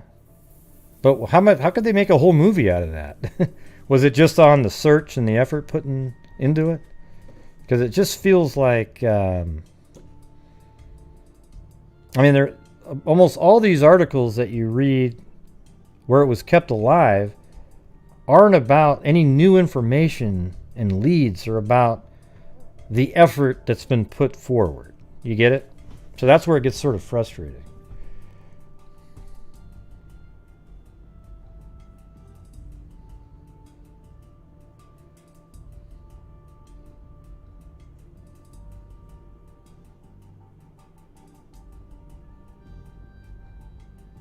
What are you talking about? So they know who abducted him?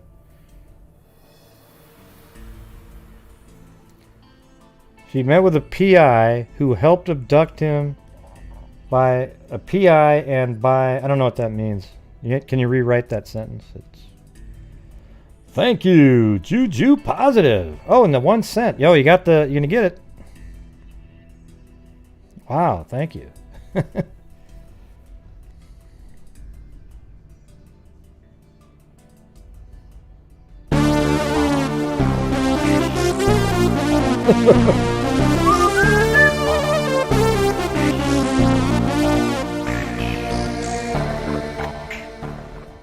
The first of the month towards our freak goal. So he assisted. But do they believe that's a true story, Trudy? Because wouldn't that have been in the paper and led to, like a big story, and have led to something? I don't know. Some of these people in prison will just say whatever they can.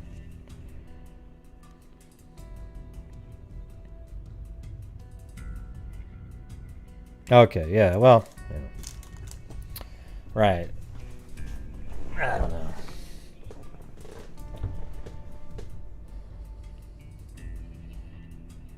Yeah. Well, I mean, this is just the first time I'm looking into this one. This isn't one of the cases that I came across these two because somebody else mentioned the third case, and I looked at that, and then I scrolled up and went, wow, there's 3 young kids, males, that have all disappeared in a very close to each other during a similar time frame. That's the part that was interesting.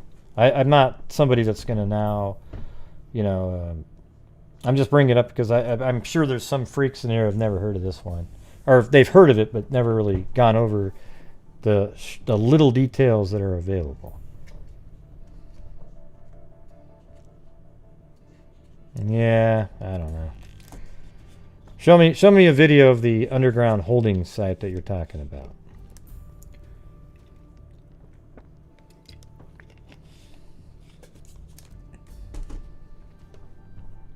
Man came to her door with another man claiming to be her son. Oh, was that one? Oh man. I remember that one. I actually remembered that story. That's funny.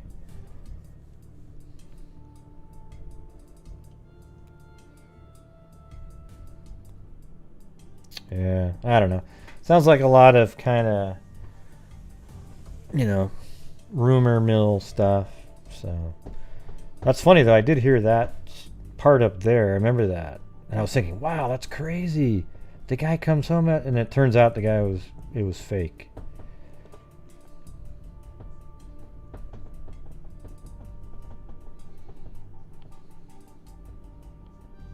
I know. How horrible is that? What do you mean, so who was the boy? What does that mean? They're just kids. They were newspaper delivery boys. Did you miss the whole show, or?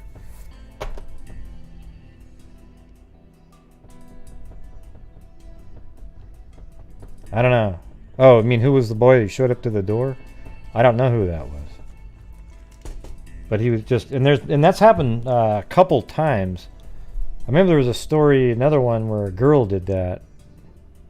There was a missing person for years, and then she shows up, and the family's hoping to God, and it's just a total scam. They should be put in prison for like 15 or 20 years for doing that. Because it just shows a depraved mind.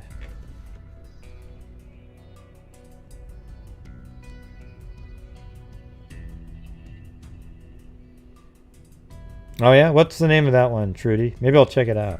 Sounds interesting. You know, I mean, I'll admit I don't know much about it, but some of that stuff sounds kind of like, it seems like the case would be solved if any of that was like really hardcore evidence. I mean, wouldn't the guy know the guy's name? Well, I assisted an older man. Well, what do you mean? You assisted an older man? Oh, yeah, okay.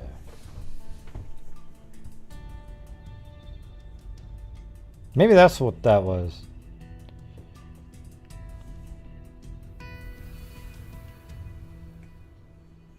Which part, Kubi? The guy that said that he got an older man and abducted Gosch for him.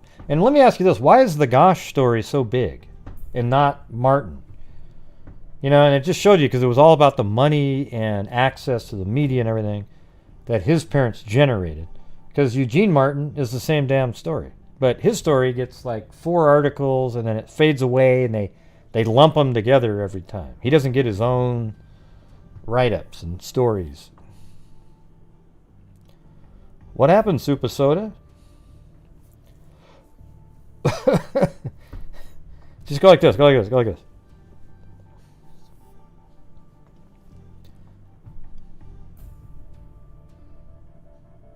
I just said that. What do you mean, Jen? I just said Martin here.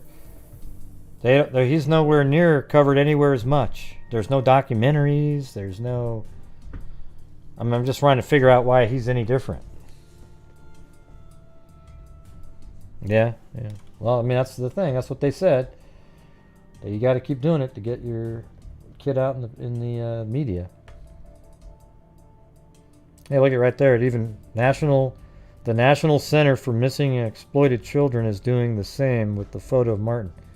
I didn't know they were around that long. But look, at 1989, they were already in existence.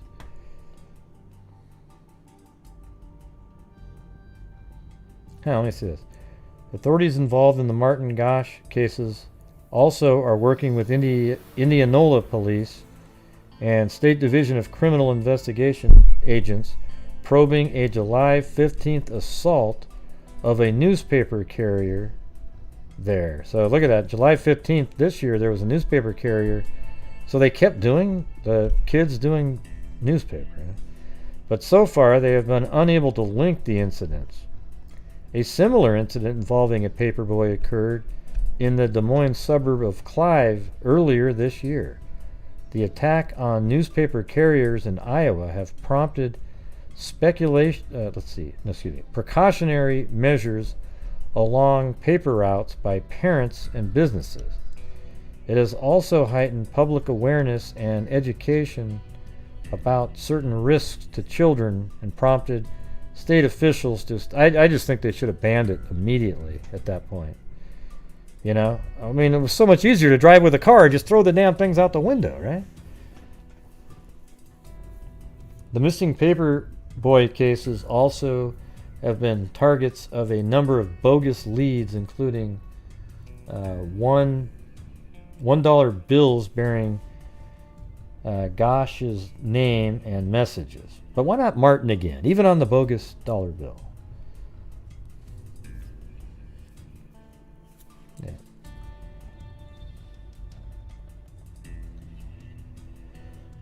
Yeah, I mean, it'd be cool to, if you can get me that, Trudy, I wouldn't mind interviewing her.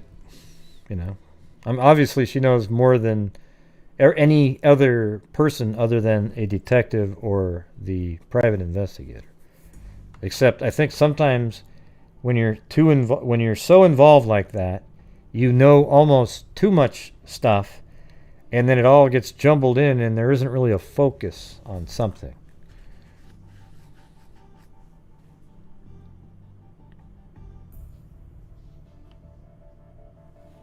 Huh?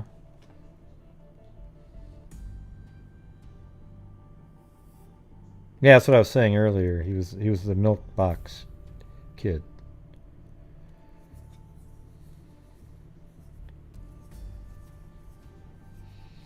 Yeah, was that you that sent me the email? Yeah. Well, I looked at that one, but then at the same time I found two others at the same time.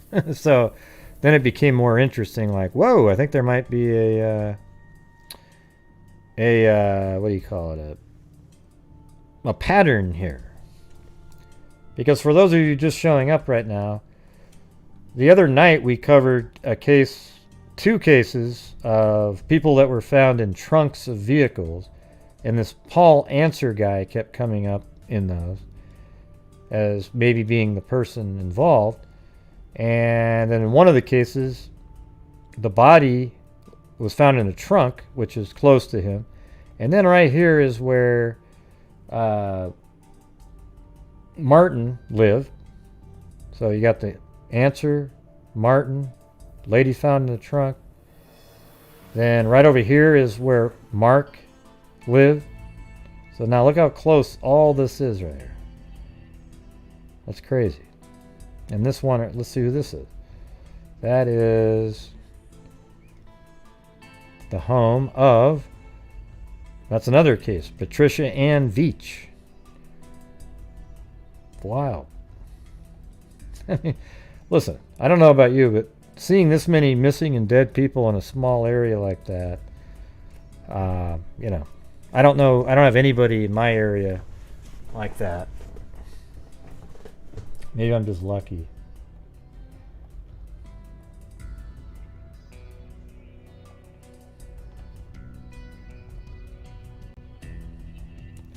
Yep. Poor Patricia.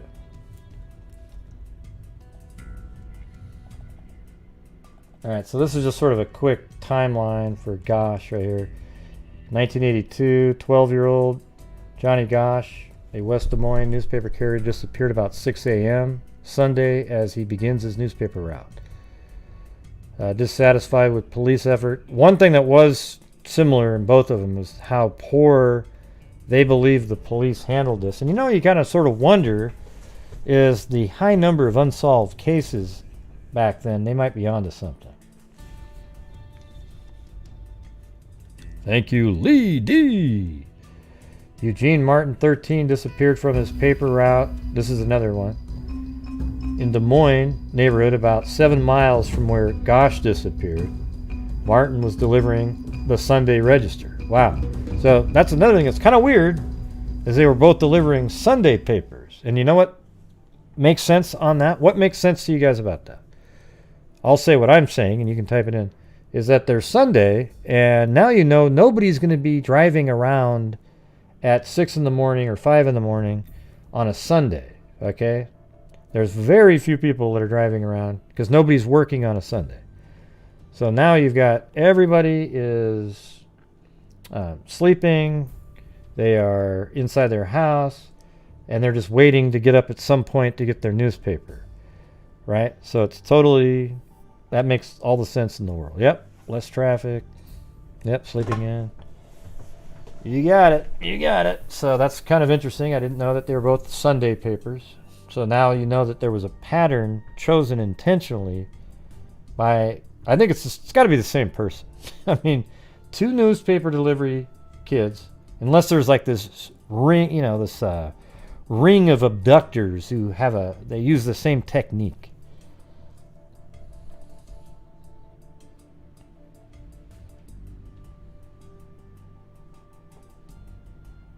Well, it doesn't say that was the first time he's ever gone without his dad. Yeah, it didn't say that in any of these articles here. I think that might have been something they said later. Now, there's a theory that Johnny Gosch showed up at the White House as an adult asking Bush questions. Nah. Yeah. That stuff's always so bogus. It's like the conspiracy wackos in the cases like the hell, I don't remember. Not Column. What was the name of that school with all the kids that were shot? You know, they always say, "Oh, there's a girl with the brown shirt. The girl with the brown shirt, or the brown-haired girl. Look at the brown hair. Hey, look at how many women have brown hair out there, everybody."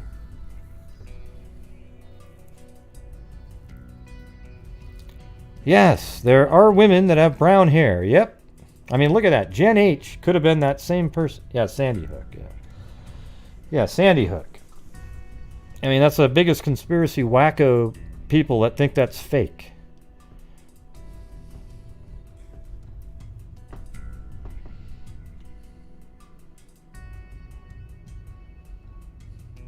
Yeah. They always say, "Hey, look, it's the same brown-haired girl. It's a false flag operation. It's all fake." No, I said Columbine at first, and I said that wasn't right. So I'm not sure why you're all typing it. Yeah, it's Sandy Hook, okay?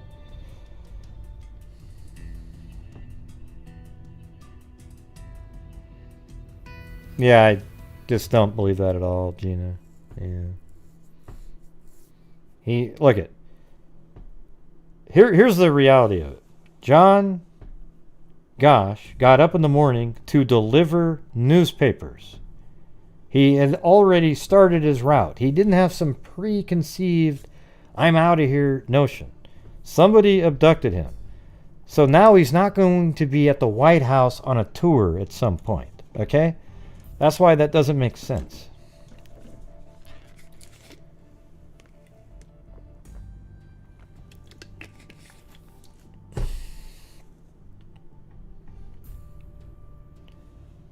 Yeah, we know that, Trudy. We've talked about that 1,000 times.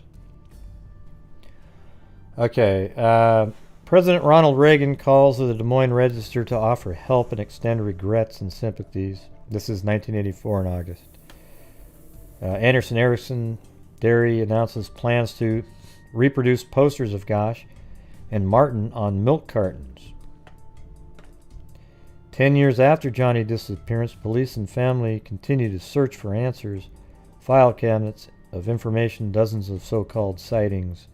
That was 1992. This is kind of a weird one. Let's see. 1993, John and Noreen Gosch divorce after 26 years of marriage. They cite the burden of the case, but both vow to continue to search. 1996, man from Liberia, one of scores of people who claim to have information about the missing Gosch, contacts father in West Des Moines to say he has seen Gosch and Martin in Liberia. Police investigation find no proof. Of course, Liberia, right?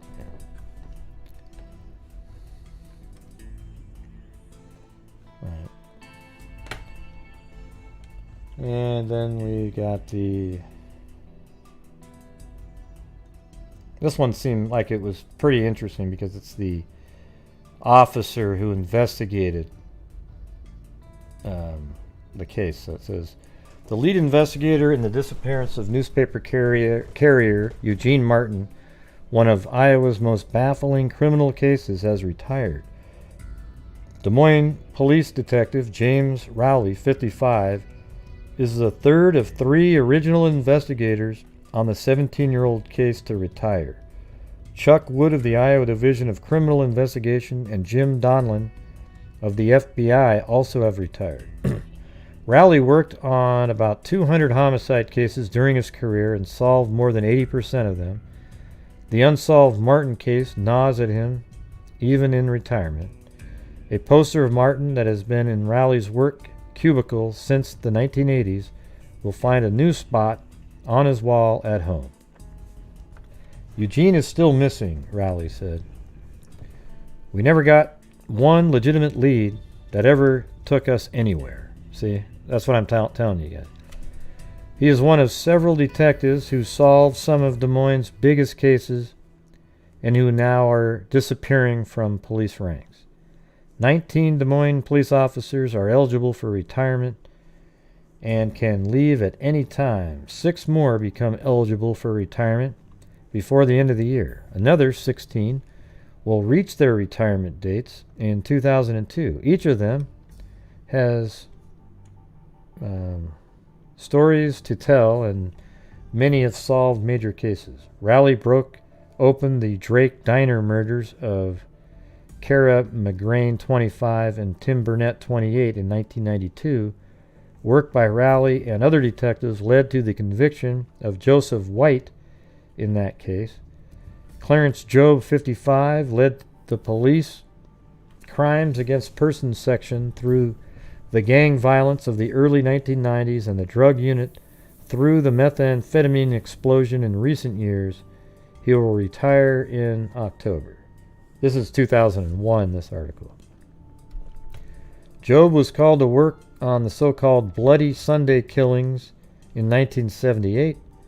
His work was key to identifying Daniel Russell Monroe, who eventually was convicted and da-da-da-da. Okay, so let's see. Eugene was 13 when he disappeared August 12, 1984, in a South Des Moines neighborhood while delivering the Sunday Register. Nearly 2 years earlier, West Des Moines carrier Johnny Gosch disappeared as he began his route. The day Eugene disappeared, I talked to Lyle. So Eugene disappeared while he was delivering. Okay, the day Eugene disappeared, I talked to Lyle McKinney, a West Des Moines police officer who had the Gosch case. Raleigh recalled. He told me that if the same guy took Eugene, I would probably go to my grave not knowing what happened to him. See, there you go.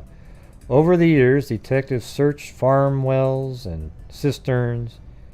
They talked with psychics. So here's the thing, everybody. There's bodies all over the place out there. And the reality is that every once in a while, a hunter or mushroom hunter or somebody stumbles upon a body and they go, oh, look. But they could have easily, that same mushroom hunter could have walked 15 feet to the right of that and never seen that body.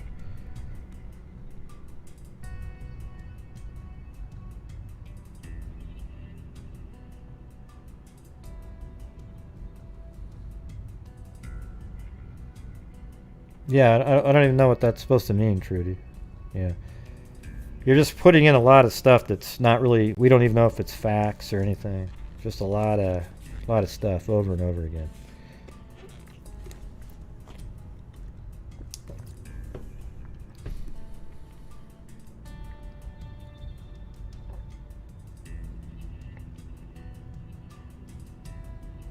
Plus, you're right in a way where half the words I can't make out. Yeah. It's better just to go... I like to just go with what's actually known out there, like this. Yeah, it's just not really that interesting, though, I guess, is what I'm trying to tell you.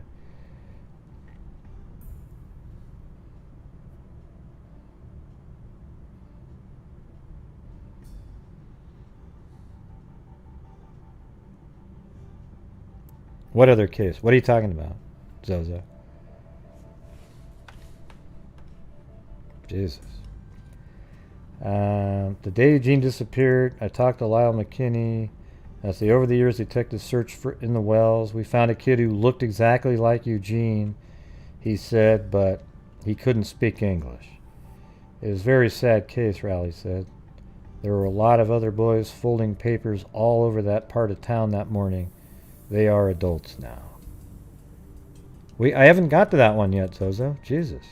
My God. Hey, thanks, Gene Fish.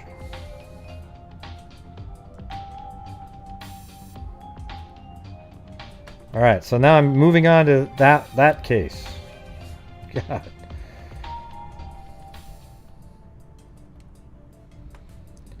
All right. So this is one of the first articles on it. This happened. There isn't much. This one has even less than the other cases for some reason.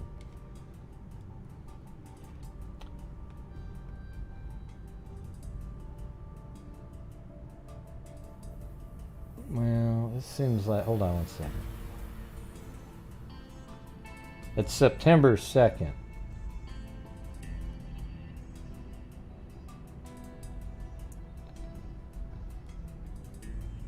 Yeah, September 2nd, 1980. Well, no, that's not. Hold on a second. Jeez. Got the wrong. I think it's. You know, the weird part is it was 1986, but there was no articles about it in the paper for years, at least that I could find. So it was March 29th, 1986, okay? That's when he disappeared. Although it sounds a hell of a lot like the disappearance of the newspaper boys. It just wasn't, he wasn't delivering newspapers.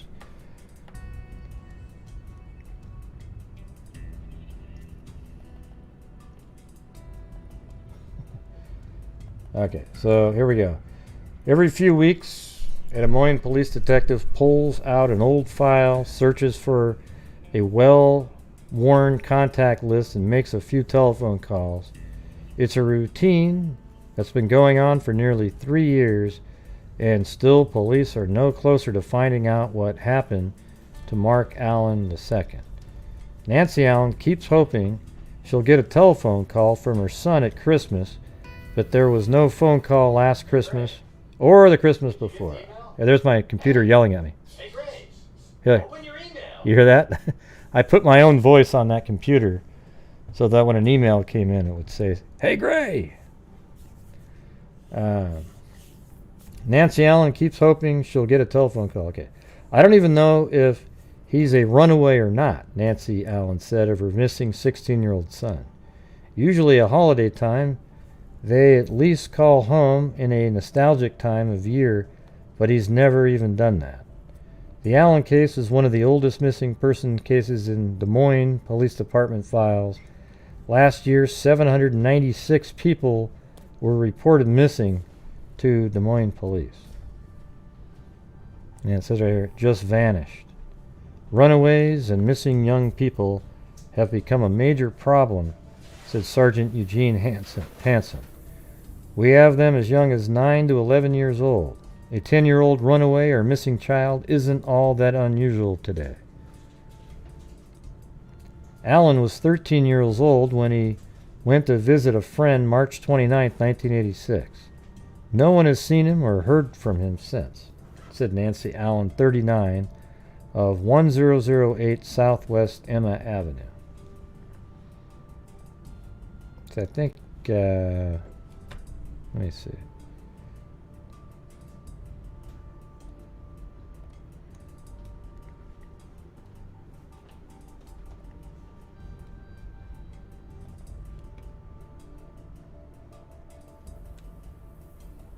Yeah. So his house isn't there anymore. Okay. See how this is like an empty lot right there? And there used to be a home there. If you go back to like 1990, there's a building there. You see that?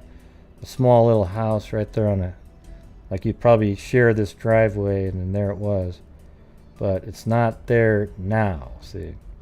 So we don't get to really see. We can see what the surroundings look like and everything. But there used to be a house right there.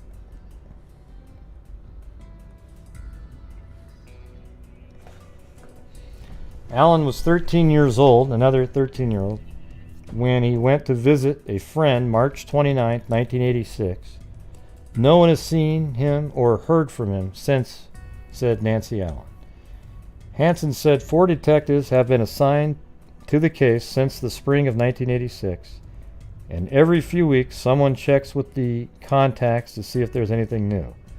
Des Moines detectives have searched for Allen from Alaska to Florida to Connecticut. Detective Ken Moon who was assigned to the case this year, said that, like his predecessor, he has found some things in the case file that appear to need attention, and he scheduled more interviews. After reading nearly 3 years worth of reports, Moon said, all you're left with is that he vanished. Alan lived alternatively with a grandmother and each of his divorced parents, so he was constantly moving to different homes. With that upbringing came problems, his mother said. Nancy Allen said that 7 months after Marc was born, his father, Marc, took him to live with his grandmother in Connecticut. The boy was raised by his grandmother until he was about 4 and a half. He lived with his mother in Des Moines until he was about 10, and then he lived with his father in Minneapolis until January 1985. He was living with his mother when he disappeared. Nancy Allen said her son is a bright boy and received very good grades in school. He is smart, but he has no common sense. Everything was either black or white, and there was only one way of doing things for him. He was never disciplined when he was young, and when he was older, he had a lot of problems. Marc's father now lives in Wisconsin. When Marc vanished, his mother found little satisfaction in her dealing with police. Police had him listed as a chronic runaway, Nancy Allen said. So far this year, Des Moines police have investigated 763 runaways or missing youth cases. Most youngsters have leave home for one or of two reasons, Hansen said. They either don't have to go to school or they're reacting to some kind of discipline by their parents.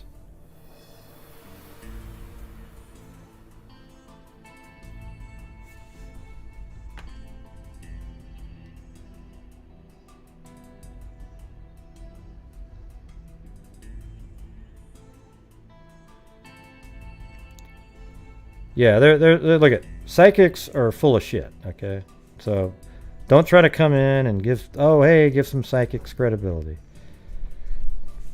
Oh yeah, what club are you guys in together? Susanna? The Believing in Psychic Club? Yeah, this isn't going to be a channel for any. If you believe psychics are real and really work for figuring out crimes, then this isn't going to be the place for you. They are an embarrassment to mankind. They are blood-sucking wackos. Okay? They literally go, and every time there's a case and it's struggling to be solved, they show up like vultures circling the dead carcass. I mean, it's just sick. No, I saw what you said, Susanna. I'm just saying, I was wondering what club you're in together. Yeah, you said up there, they gave her credibility because she got lucky. Yeah, I already saw that. I wasn't talking about that.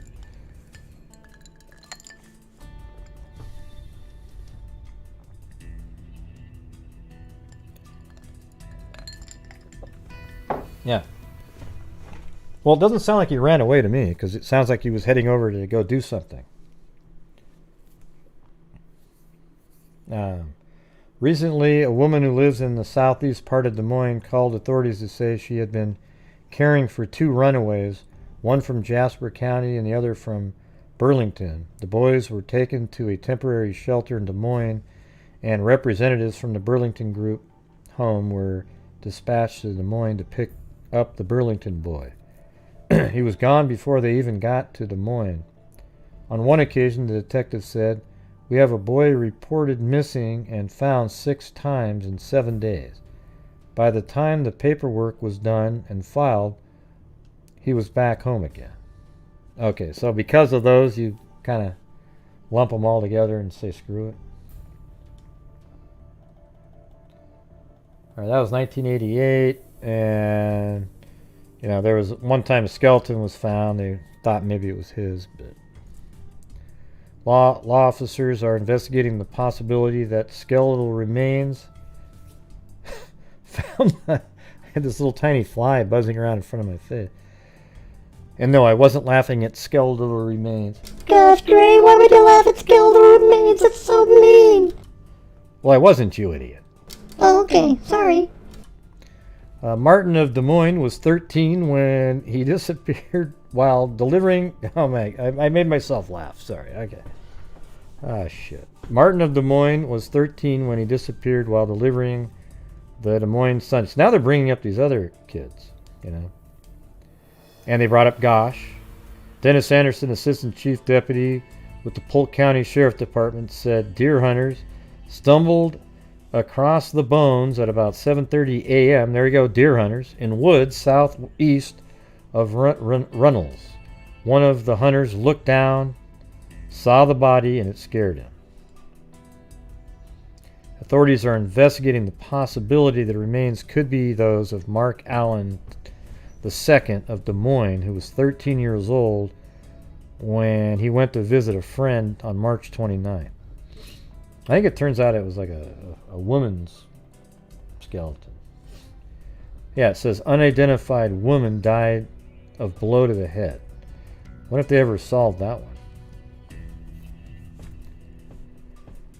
Yeah, see, it said the discovery early Monday morning brought speculation the remains were those of missing Des Moines area teenager Eugene Martin, or Gosch, or Marc Allen.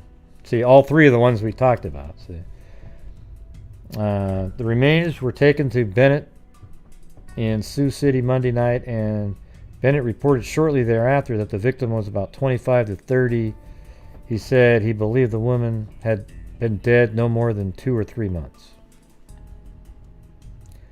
Well, shit, now it makes you want to look into that one.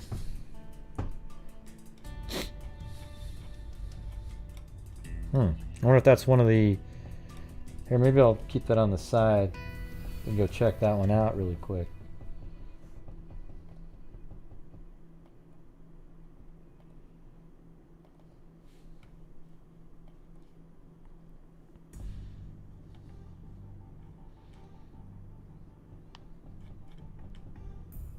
Yeah, so let's see what this thing says in here.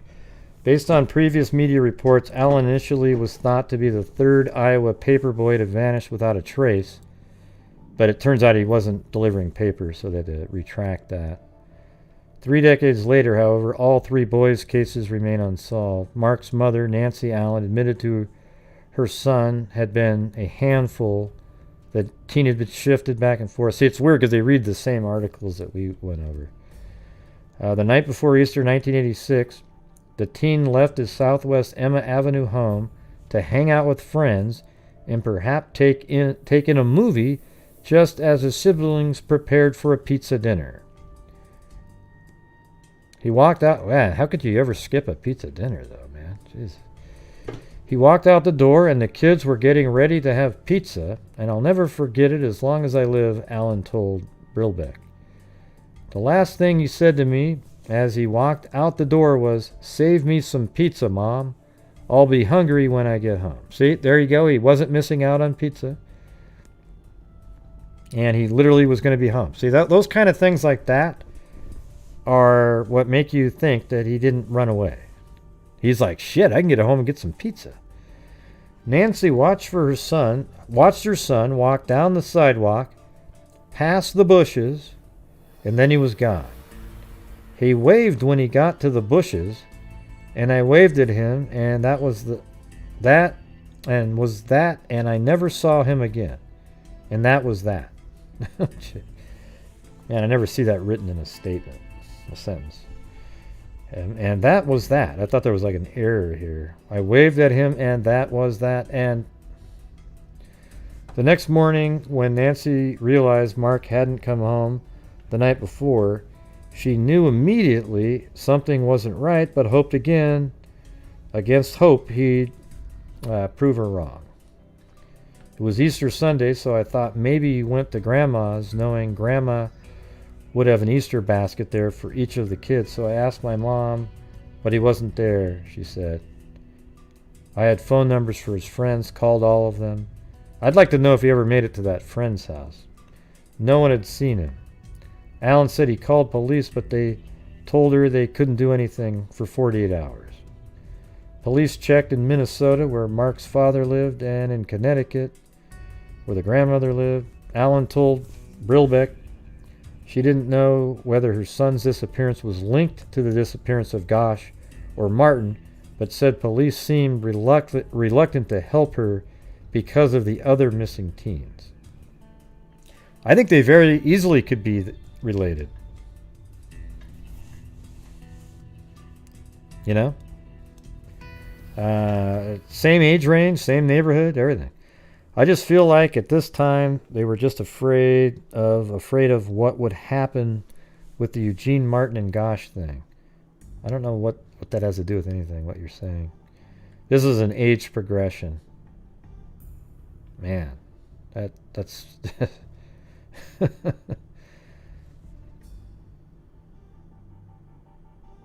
Hey, thanks, Jay. Wow, see? Another month starting up. Yeah, appreciate it, man. Thank you.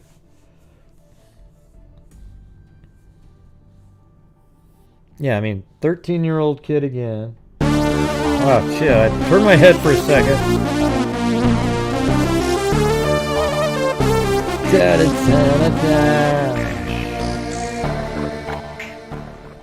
Can't stay huzzy.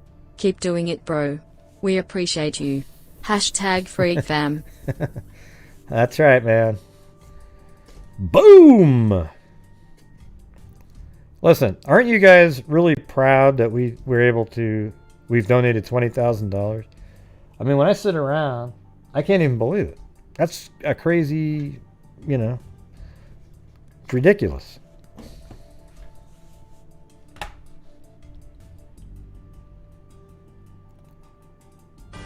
They were the kidnappings that captured Iowa's attention. The disappearance of paperboys That's Johnny all you Gosch guys. and Eugene I'm just saying Martin. it's cool that we... But as the state focused on them, another missing child went relatively unnoticed. Well, here's the thing. I put on the show and get all the put everything together to do the show, and then you guys contribute onto for my channel to support my channel, and I donate a big chunk of that to charity, and it's just so amazing that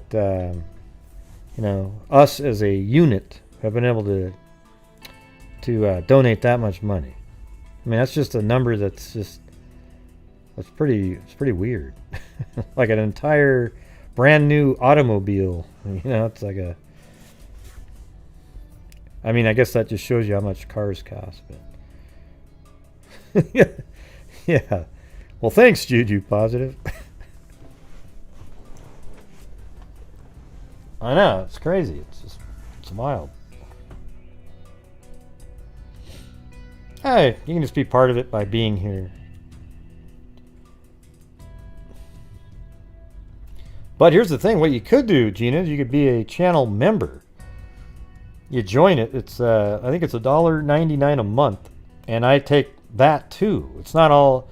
See, what I do is I take the channel membership, the super chats, and any ad revenue, and that's where I contribute from.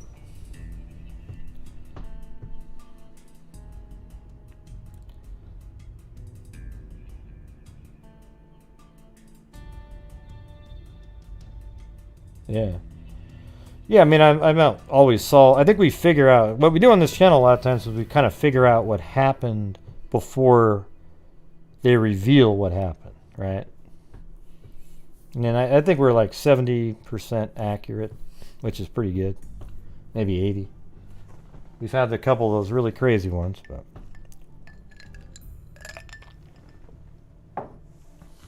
and we get really accurate on portions of cases. Like you don't know what's going on really, but you can figure out the locations and everything, start mapping it out, and then we've got all that down.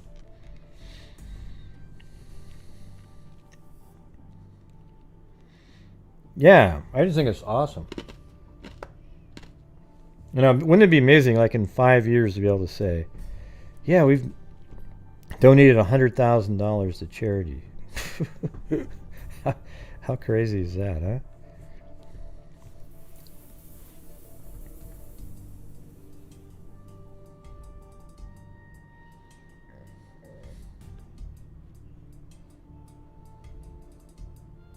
Oh, I do have an update on my, I did my telemedicine call. Not that you guys, you know. But it turns out that my nerves, there was no severing of nerves. They just got squished because they were so tight in the opening of my, where the foramen of the spine where it goes out. And then he went in there and opened it up, and in doing so, it kind of pressed down on the nerve. So, you know, they think that I'll be able to get back. And then when I get all back, it'll be cool because, well, even if it was cut, you can get back if it isn't like the entire thing. You can actually grow back nerves in those areas. But yeah, pretty excited. Might take a year or so, but it's good to know. It's good to know that, and also it's cool that he opened up the opening. So once I get back to sort of a normal-ish, it won't do that again. They're squished. That's right. It's good times, right? One of a kind. Yeah, it was pretty good news. Yeah. Yeah, so what I was showing like, it's just kind of lame, but let's see this weight in my hand right here. Watch. See that move right there? Like you're revving a engine? I couldn't do one. You could put a 1 pound weight in my hand, and I couldn't even do one when I got out of the hospital. As a matter of fact, you could put a dime on my wrist, and I couldn't flip it back. But now I can, you know, so definitely things are getting better. What was funny was talking to the doctor. I made him laugh because he said, "Wow, you've just had such great progress." And I said, "Oh." I said, "Well, what sucks? It's gotten a lot better." But anyways, I said to him, well, that's your perception. See, you see me every 2 months, and you're like, "Wow, look at that. You can do this. You can do..." And then I say, well, but see, that's not how I look at it. I look at it like an atom of, you know, like an atom being dropped in a glass of water. And then saying, "Oh, look, it's more full," you know? But yeah, I mean, after 2 months, you've got like a few more atoms, and now you can see it. You know, it's crazy. But anyways, it's feeling a lot better now. I'm probably about 30% instead of 10. So I'm doing good. Yeah, I'm feeling pretty good. I'm doing physical therapy, and I've noticed improvements. Like the other day, I woke up and it was like, "Oh wow, look at that." Felt better. Then it goes backwards a little bit. Then it improves. It's kind of this weird shifting. Like it kind of goes like this. So it's slightly, you know, it goes back, but it's moving in the right direction. All right, cool. All right. So anyways, let's play this thing right here. It was attention, the disappearance of paperboys Johnny Gosch and Eugene Martin. But as the state focused on them, another missing child went relatively unnoticed. In 1986, 13-year-old Marc Allen planned to walk to a friend's house, but he never made it. There were few clues back then, and 24 years later, police still have very little to go on. Channel 13's Aaron Brilbeck has the story. Marc Allen's mother admits her son had been a handful. He had been shifted back and forth between his mother's house and his father's house in Minnesota most of his life. And it was hard because he had been living with Dad for a while and then came back and lived with me, and younger brother and older sister were real close, and he wanted to be in there in tight. But Marc Allen never seemed to fit in, often getting into trouble. On March 29th, 19... Hey, Trudy, that just doesn't work. I'm sorry. 86, the evening just before Easter, the 13-year-old left his home on Southwest Emma Avenue to hang out with friends, maybe take in a movie. And that's the last time his family ever saw him. He walked out the door, and the kids were getting ready to have pizza, and I'll never forget it as long as I live. Let me guess, Trudy, you believe in Pizzagate, don't you, Trudy? Last thing he said to me as he walked out the door was, "Save me some pizza, Mom. I'll be hungry when I get home." Nancy Allen says she watched her son walk down the sidewalk, past the bushes, and then he was gone. And he waved when he got to the bushes, and I waved at him, and that was that, and I never saw him again. The next morning, Mark's mother realized her son didn't come home and knew something was wrong. It was Easter Sunday, So I thought, well, maybe he went to Grandma's, knowing Grandma would have an Easter basket there for each of the kids. So I called my mom, and he wasn't there. Had phone numbers of different ones of his friends and called all them, and no one had seen him. He didn't even show up where he was supposed to be the night before. Ellen says Okay, she so he called never made it police, to that but they told her house. they couldn't do anything for 48 hours. Days turned into months, and no trace of Marc. And then in the months that came, the police checked in Minnesota, where his dad was. They checked Yeah, in I don't Connecticut, care, where Trudy. his That paternal just doesn't grandmother work. was. I'm sorry. And I was talking to the best neurosurgeon that there is, and what you just wrote up there, IV stem administration sends stem cells to act exactly where they sense they are needed and trigger immediate regeneration and neurofunction almost restored within 3 weeks. Okay. No. Okay. Sorry. there was nothing. Ellen doesn't know whether her son's disappearance If it was some really tiny spot something, but I'm talking about the nerve roots that come out of your neck and your spine, that kind of was linked to the disappearances of Johnny Gosch and Eugene Martin, but she says police seemed reluctant No to thanks, help her because of Ashley. the other missing teens. I got this distinct feeling that they did not want parents to be frightened to let their children sell newspapers or do different things. I know that detectives followed up on several leads that did not pan out. Sell newspapers, or they did not want parents to be frightened to let their children sell newspapers Why would they or care about that? do different things. I know that detectives followed up on several leads that did not pan out. Were not able to locate him, and he's still listed as a missing person. The National Center for Missing and Exploited Children age-enhanced Marc Ellen's photo to show what he might look like today. His mother says she doesn't know whether her son is alive or dead, but after 25 years, she says she'd like to know for sure so she and her son can finally find peace. There are times when the news says that they've found a body This is WHO TV channel 13. and they're not sure yet how old it is, but they're pretty sure it's a male. In one instance, you hold your breath and bite your fingernails and hope that it's not your child. And in other ways, you wish that they would come out and say that it is your child, so you could finally bury them and go to rest. Aaron Brilbeck reporting. If you have any information about Marc Allen's disappearance, please call Des Moines Police. And to learn more about cold cases around the state, look at Iowa Cold. Yeah, that's a great website, actually. It has so much, so many cases on there. I'm just kind of going through them. I do think it's just interesting, all the sort of overlap in areas, you know. So I think all three of these, I don't know if the guy who sent me these was wanting me to, you know, but I think they're all three possibly connected because they're similar situations, you know. A 13-year-old kid, you know, vulnerable, walking the streets alone. Okay, two of them are very specific. Paperboy at, you know, 5, 6 in the morning on a Sunday. So I'd like to know what day. Let's see. Hold on a second.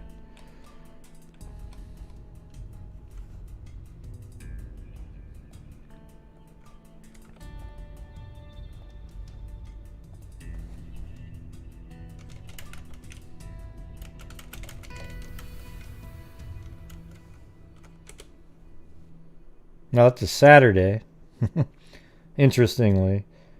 So the day he went missing was Saturday, another weekend day. Pretty crazy, huh?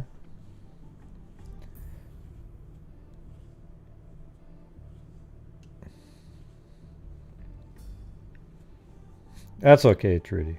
At least you're trying to give me hope, but I do have hope. It's getting better. It's you know, I actually feel like I think within 2 or 3 months I'm going to feel, I've only been 3.5 months. And the doctor was really pleased with where I am, so that's good. So that's interesting. A Saturday and 2 Sundays, weekend. People are in sleeping normally. Sunday for sure. Some people work Saturdays, but yeah, so that's interesting. Okay, what was the, let's go look up the, let's go try to find this one. Okay, the unidentified woman. Now I'm interested in that. So hold on a second.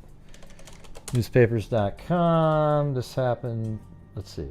Woman whose remains were found on Monday, and this is on a Wednesday. So she was found on the 12th. So it'd be the 13th. Let's see.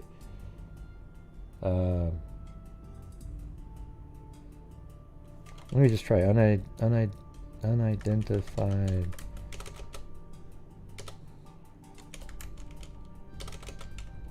woman.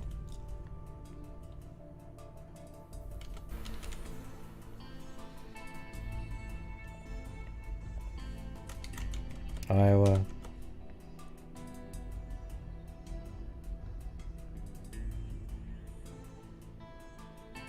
What family? Who's 101 family? I don't know what that means. 101 means laugh.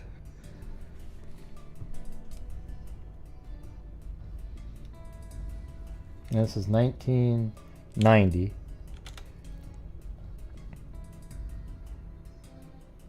Okay, so there we go. This is the same one.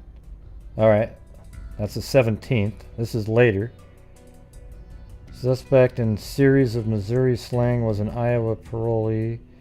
And Iowa County authorities said there were some similarities in the way the women were killed and buried, and the beach and burial of an unidentified woman whose remains were found near Runnels Monday.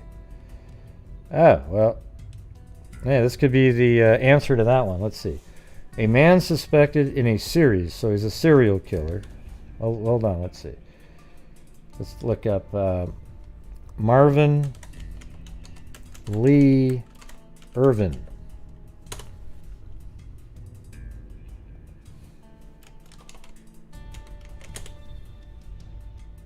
Okay, so here he is on Murderpedia, 3+. Mickey Joe, he killed in Missouri, though, these ones. And 1979, September. 1991, Marvin Lee, a former police officer. Oh, man, he was a police officer. Oh, jeez, that's just... You know, I think I've talked about this guy before. Why does he pop into my head? It's weird. She had been a friend of his first wife. Irvin had been investigated as a suspect shortly after West's disappearance, and her family believed he was... I almost feel like I've done this one. Hold on, let me just look. So that name was West. Joe West. Ah, God, it sounds so familiar.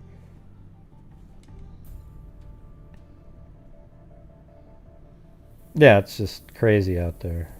You got that one right, Carly. It's like a... It's just ridiculous.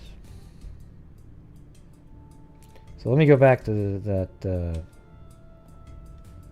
this and see what's going on with that. Marvin Lee Irvin, 41, is charged in the death of Crystal Simmons, 33, and is suspected of killing Patricia Rose, 31. The remains... Okay, let me type in Rose over here.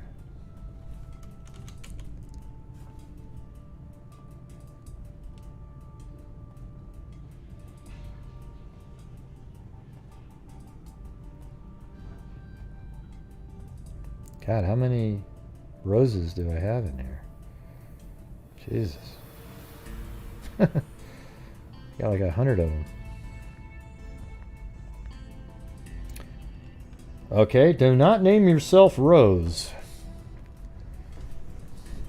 The remains of both women were found earlier this week in separate graves in a farm field near Highland, Kansas, northwest of Joseph. And then it says in Iowa, Polk County authorities said there were some similarities in the way the women were killed and buried, and the death and burial of an unidentified woman whose remains were found near Runnels Monday. I can't say we are looking at him in our case, but there are similarities in the ways people were killed. Detectives will not be going to Missouri to question Irvin soon. Well, let's see. 17th.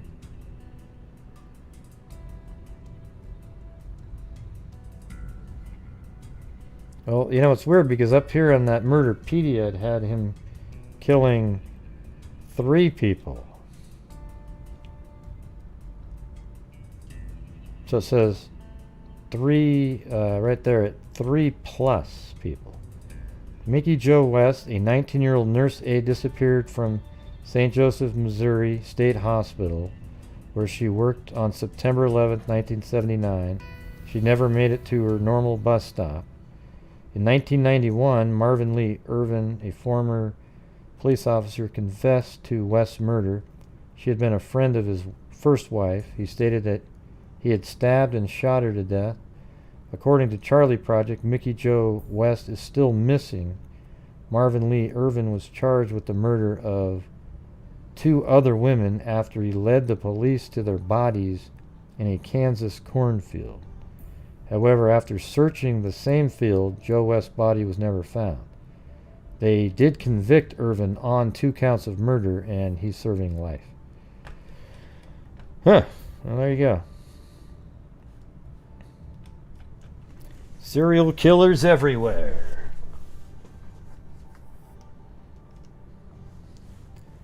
Right?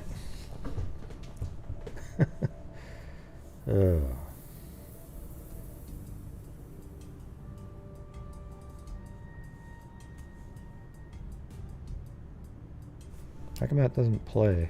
Is my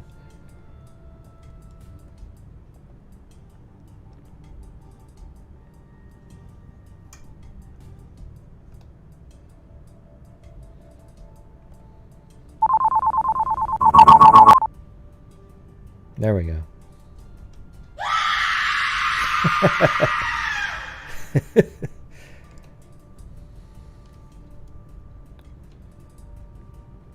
I was doing that one for Zozo. It just took me a long time to get it up.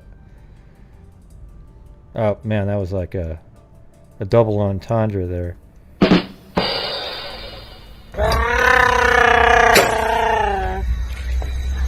Chewbacca? Oh, I'll be Chewbacca if you want me to.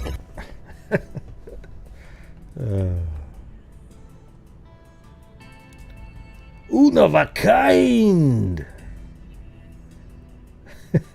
Yeah, I knew. I had to cut it off at the. I knew that was going to be the joke, so I had to bust it out. Okay.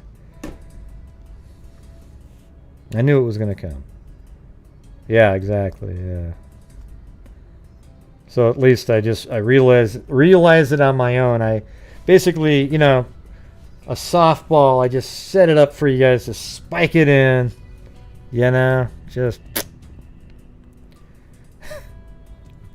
Bam! Right in my face. Okay.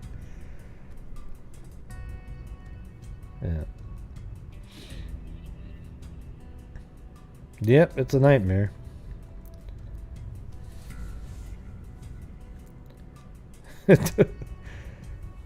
Oh yeah.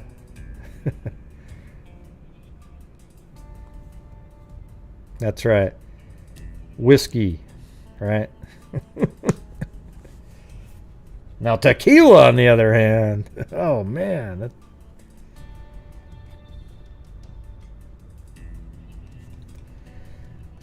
Let's see. Let's try a random.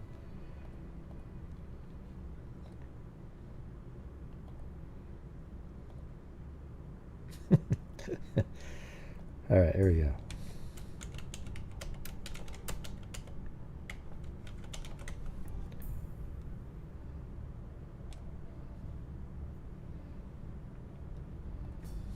All right, this is 1975. Rockford boys still missing. Rockford, this is 1975 in Wisconsin. So where is, let's see, it's going to be north, right?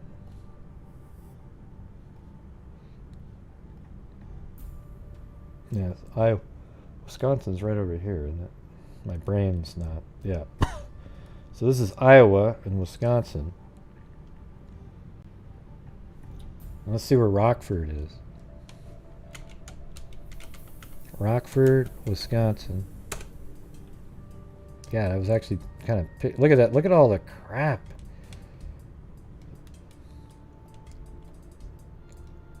Man.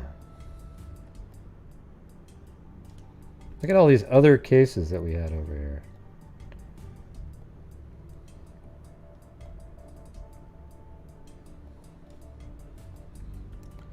Alright, so here we go. We're in Rockford, Wisconsin now.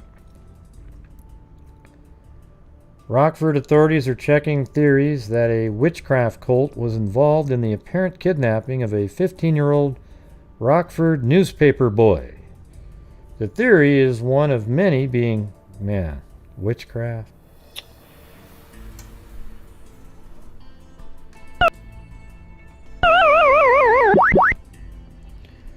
The theory is one of many being considered amid a flurry of speculation about the disappearance of Joseph Didier, last seen early Tuesday delivering papers a few blocks from his home. Boy, doesn't that sound familiar? Just left his house and boom, he's abducted. The occult theory is linked to incidents involving other newspaper boys in the spring of 1973 and 74, said Cove Hoover, publisher of Rockford newspapers, which employed the youth. In February 1973, a man in his 30s grabbed a 12-year-old carrier, stripped and beat him and sprayed him with red paint. In April 1974, a 13-year-old was abducted and taken to a cemetery where he was sprayed with green paint and sexually molested. Police are checking out every... That's kind of strange. I wonder what that was about. Police are checking out every angle. The reason for the abduction could have been a cult. Rockford authorities have also been in contact with police in Indianapolis, where a newspaper boy was abducted in 1970 and later found stabbed to death. Several cars were seen in the area. See, I just think it was what they would do. A special mass was held Wednesday night for the boy's family. More than 800 persons, many of them sympathetic strangers, turned out for the services. So this kid was killed then. His newspaper, okay, a son of Rockford alderman George Didier Jr., the youth was last seen by a customer on his route. His newspaper bag, with only 4 papers delivered, was found lying in the snow. 2 rewards have been offered for his safe return. Well, what's his name? Joseph, okay, about the disappearance of Joseph Didier, okay.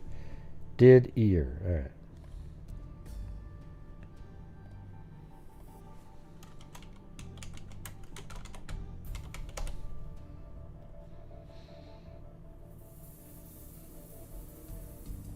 And what year was that again?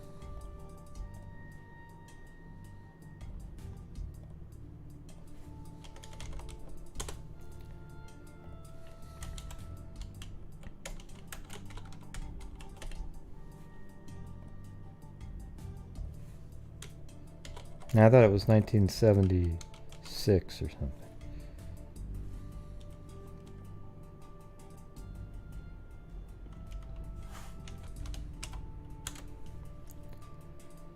Yeah, I think. Oh, shit.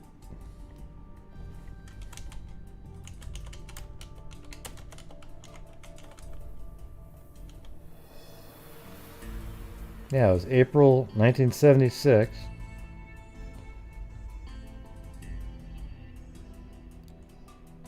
Wait, what?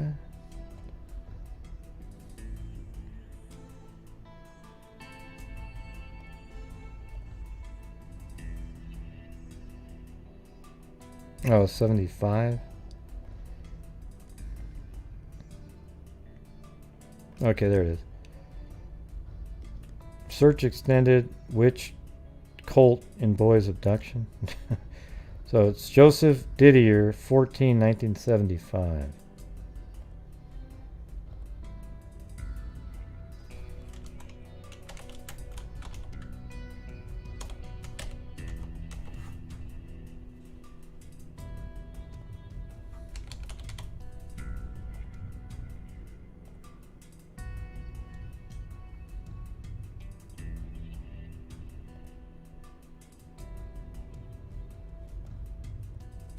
And now they're saying that now it's linked to it.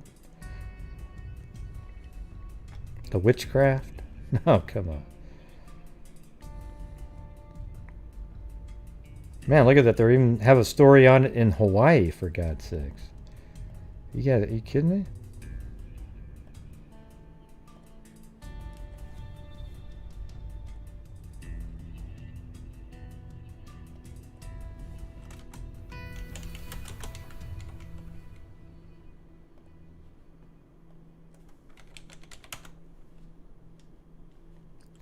All right, March. Okay.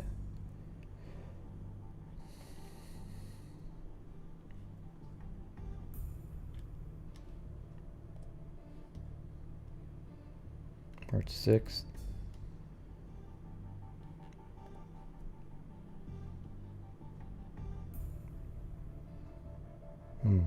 Search for 6-year-old Robert Hall ended with the discovery of the abducted youngster.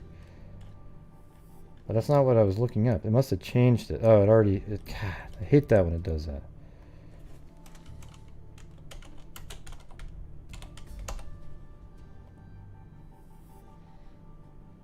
Alright, 17th.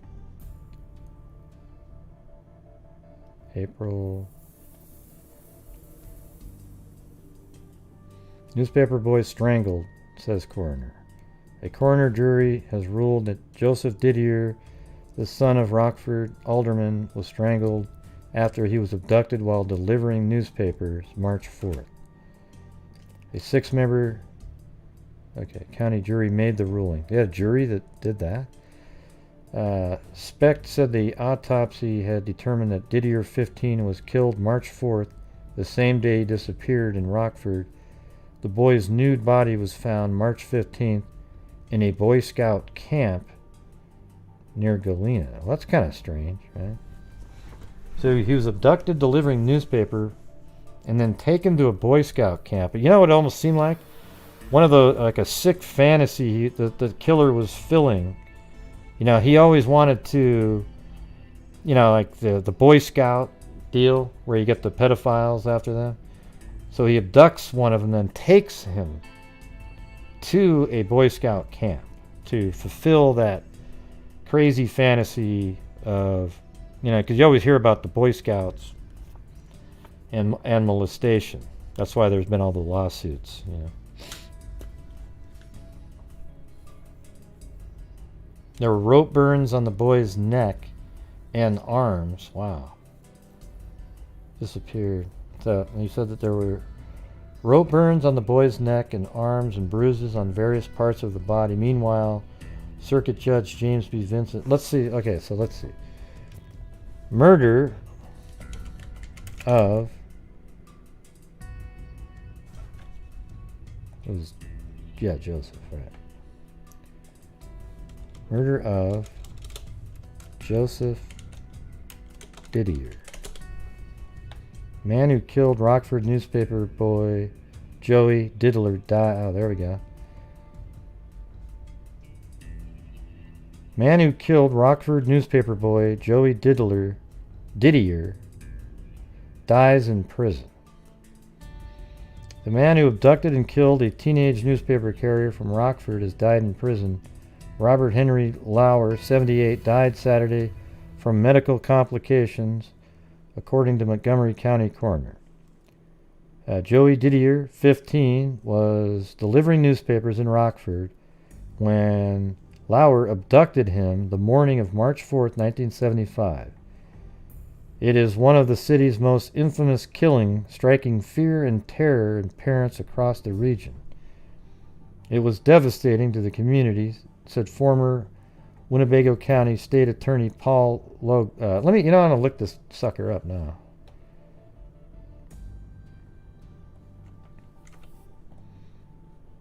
Do you guys like when I do this right here, what I'm doing? I mean, I just go off on these tangents, but it seems like it's mildly, interesting.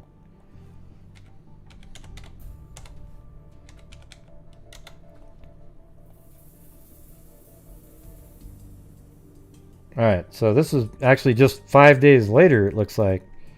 He's Trucker will be charged. Oh my God. I mean, didn't this just sort of fill in like everything that we've talked about here? This guy's a serial killer. He might only have one under his belt, but look at Trucker. All right. Jesus. Are you kidding me? How many times we say that one? Trucker will be charged with killing newsboy. Police arrested a 37-year-old truck driver who will be charged with strangling a Rockford newsboy. Officers said Friday. Police said Robert Henry Lauer, 37, would be charged with murdering Joseph Didier, 15, the son of Rockford alderman. Police said the charges would become formal as soon as state's attorney could get the papers filed in Joe Davies County, where the bodies,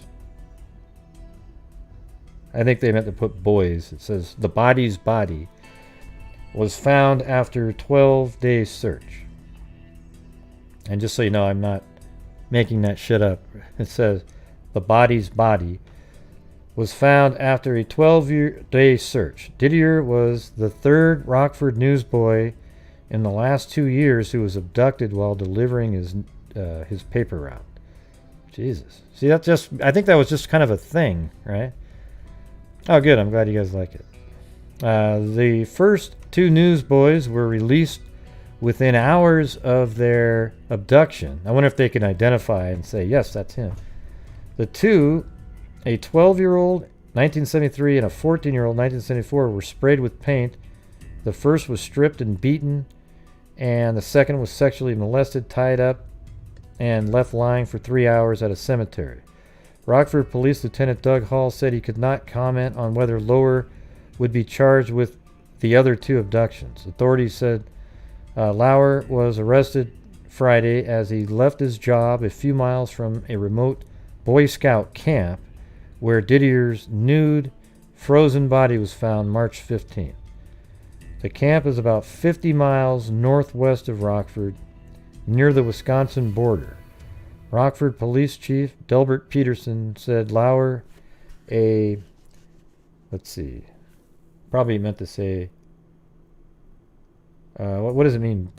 Bespectacled? Bespectacled 6'1", 185 pounder offered no resistance and is being held in the Rockford City Jail. Joe Davies, County Coroner Alan Steinck, said he still was awaiting toxicological reports from Didier's autopsy and could not comment on whether Didier had been sexually molested. Peterson called the investigation. Let me see what else we got here. That was March 22nd.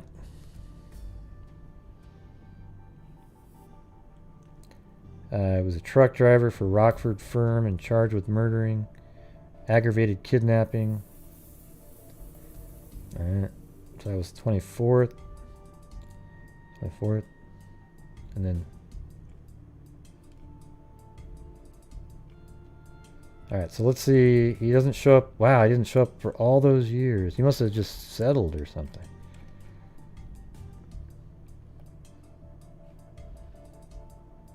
Or not settled, but, pled guilty. Because he doesn't show up again. How about this? I'll get rid of the Henry there. That might make a difference.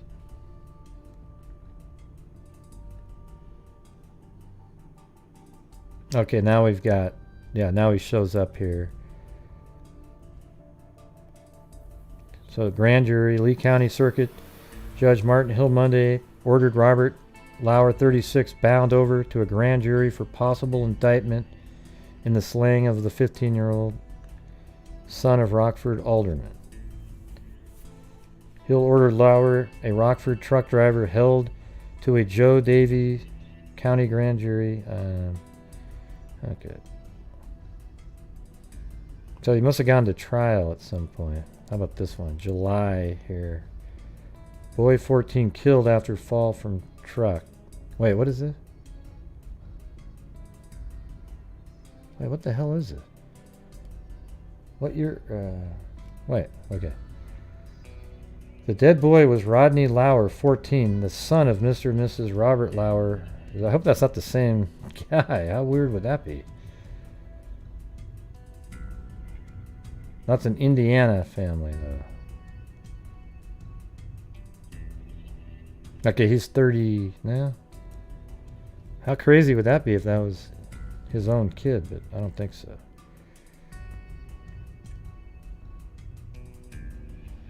April 8th, 1975.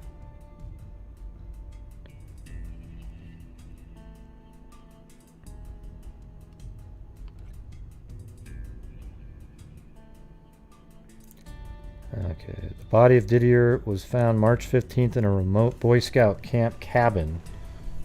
See, it's weird, he just sort of let them in the cabin, you know, not knowing he'd be found at some point. 12 days after he disappeared while delivering newspapers, Lauer was charged March 21st with murder. Joe Daviess County Sheriff Marlo Speck testified under cross-examination. Defensive fingerprints found at the cabin have not been identified as Lauer's. Speck also said there was no evidence at the scene specifically linking Lauer to the crime. Well, I wonder how they got him.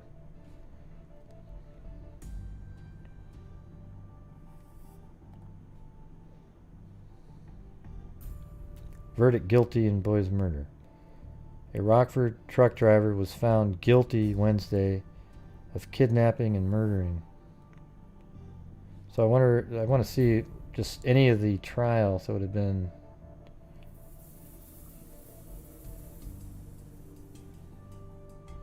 in October right here. Yeah, found guilty again. So let's see what this says in it. It looks a little bit longer. Defense attorney for convicted sex murderer Robert H. Lauer said the 37-year-old truck driver will ask for a new trial. Lauer was convicted Wednesday of the murder of Joseph Didier, 15, a Rockford alderman's son. Circuit Court Judge James B. Vinson of Joe Daviess County found Lauer guilty of murder, murder involving kidnapping, and murder involving indecent liberties with a child.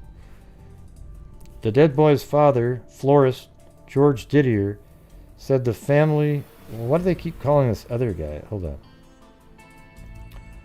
37-year-old truck driver, convicted Wednesday of the murder of Joseph Didier, 15, a Rockford alderman's son. Not sure what that means. What is that, an alderman something? Like somebody that works at a church? I'm not really familiar with that kind of stuff. The dead boy's father, florist George Didier, said the family was pleased with the verdict, but he expressed bitterness that the Illinois Supreme Court has ruled the death penalty unconstitutional. Yep. Speaking for the family, Didier said, "We realize Mr. Lauer is now a normal person, but through our antiquated laws, this person was released earlier for similar crimes and allowed to wreak his sick tendencies in another city." So it sounds like he was arrested at some point. Didier said, "We realize Mr. Lauer is not a normal person, but through our antiquated laws, this person was released earlier for similar crimes and allowed to wreak his sick tendencies in another city, which consequently resulted in the death of our son." William Kelly, Joe Daviess County Public Defender, said Lauer would seek a new trial and, if denied, would appeal Vinson's verdict. The Didier boy was abducted March 4th while in his newspaper route in Rockford. His nude body was found March 15th in a cabin about 60 miles northwest of the city. An autopsy report on the boy showed he had died of strangulation, apparently from hanging. Jesus. Lauer was arrested 6 days after the boy was found. I wonder how they did that. Lauer will appear for sentencing October 27th and faces a maximum penalty of life imprisonment on each count. The defense had attempted to prove him innocent by reason of insanity. The prosecution entered into evidence a 4-page confession, in which Lauer was quoted as saying that he killed the youth because the Didier boy could recognize him. See? Defense attorneys called only one witness during the trial, Rockford psychiatrist John G. Grable. Grable told the court that he believed that Lauer suffered from a severe mental disorder. No, he's just a psycho. And an intense need for a satisfying relationship with someone, although it may be perverted or bizarre. Man, what a bunch of idiots. That's the psycho babble I just can't stand. Grable recommended at the time that Lauer be held in Menard State Prison as a sexually dangerous person and not be released. Lauer was held in the prison for a time, but later went free. Grable admitted under cross-examination that Lauer lacked the classic symptoms of schizophrenia. The defendant's mother, Miss Leroy Lauer of Shannon, was in the courtroom when the verdict was given. Anyways, well, it's good to have that. At least they caught that guy.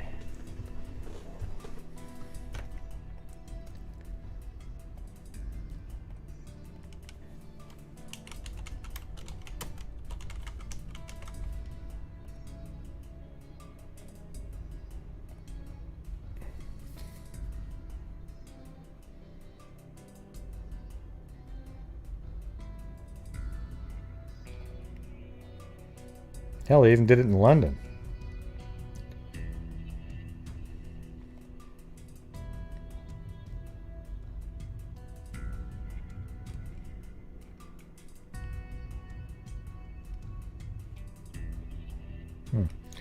Man, we might have to do like a... That's kind of a crazy... I hadn't even thought of that, to be honest with you. Because now, there's no parent in the world at this point, right, that would allow their kid to deliver papers in a neighborhood. Oh, I mean, there might be some. I mean, small towns or whatever. But just in general, you know.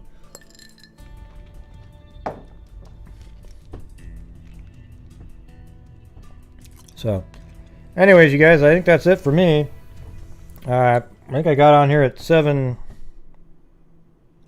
Yeah, I've been on over 3 hours now. 3 hours and 6 minutes. Yep, that's right, Gene. No more.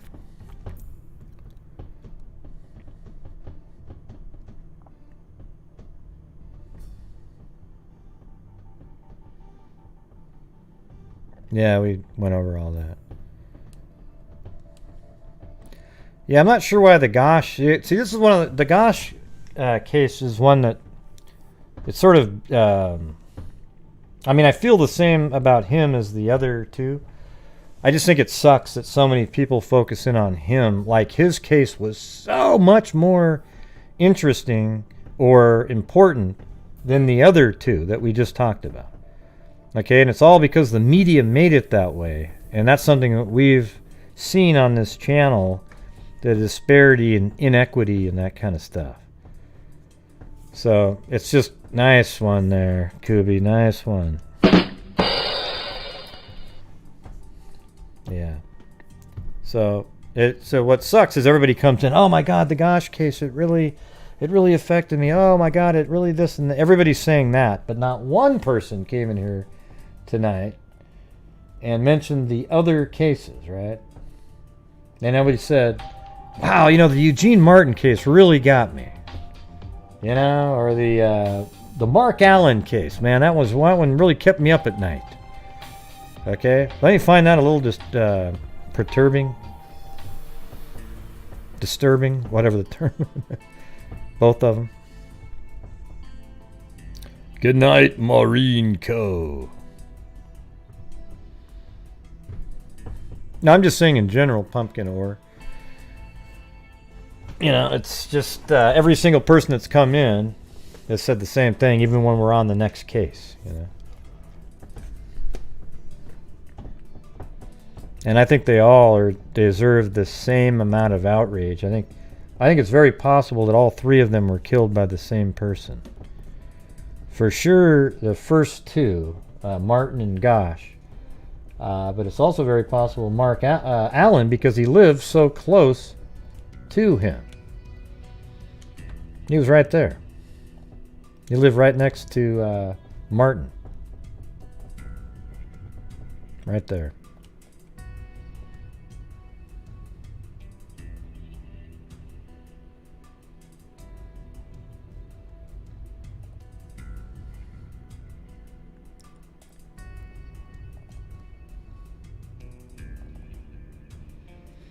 Yeah, so here's the thing is, this is right where Martin lived, and Marc lived right there, and he disappeared 2 years after Martin, and Martin disappeared 2 years after Gosch over here, right there. You know, Johnny Gosch's story is interesting, but they're all interesting. They all have about the same amount of information. But it was just the publicity of the Gosch case that made it so much more. Everybody talks about it. I mean, I noticed that just in my research. There was like 10 articles a month for years on that case.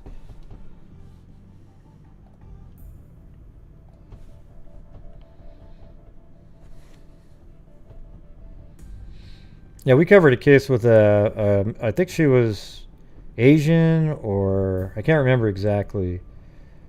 A girl selling encyclopedias or something of the sort, books, and she got abducted, and then she jumped out of a window and survived, and then they caught the guy. You guys remember that last year?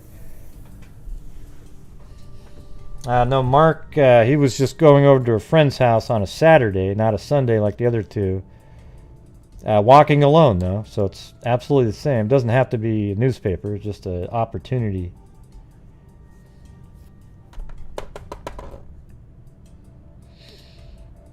But anyways, you guys, I appreciate. Good job on last month, and the year's almost over, and guess what? Next year, we'll be starting all over again. You!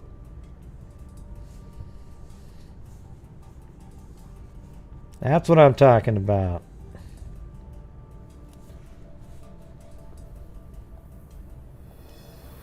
But without the generous freak family, we wouldn't be doing this.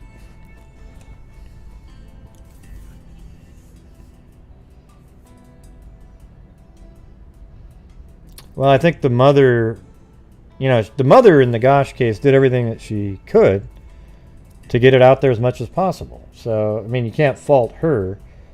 It's just, it's a little bit weird that the other two don't have, and the thing is I think the Allen, is it Allen?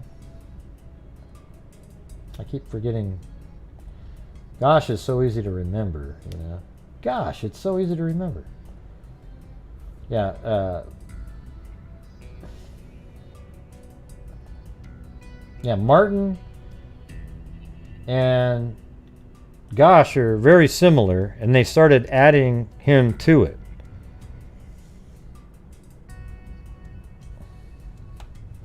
I'm going to start removing Zozo. Every time she does the repetitive thing after everybody else types it in, I'm going to get rid of it, just for Zozo. Yeah.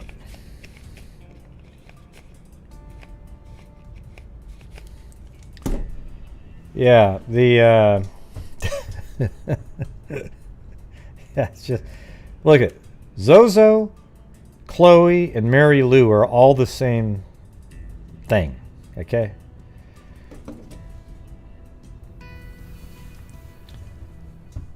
No, she's free. She's free. Oh, God. Tracy's crying. But look at, I love Chloe, right? Like, she's right there. Who gives a shit? It's hilarious. Yeah. So anyways, Gosch and Martin are identical cases, and then after a while they just sort of lumped in even when they started originally talking about Martin, they would just lump in Gosch on that one, as if like, oh, he's the only case that's ever, So he never got his own time. Even an article that was only about Martin would have a picture of Gosch with it. Not really sure what was the deal with that one.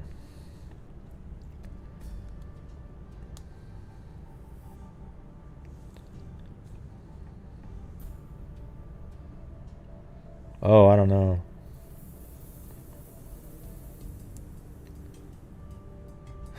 Well, she didn't get in trouble. I'm just goofing around. She just does the same joke every single time, you know.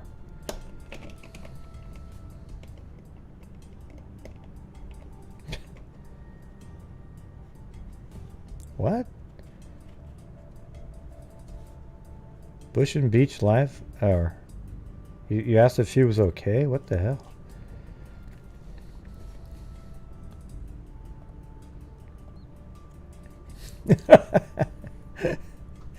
Hey, and it's gone, man.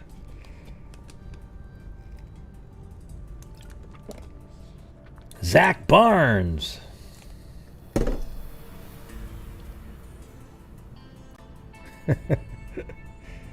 No.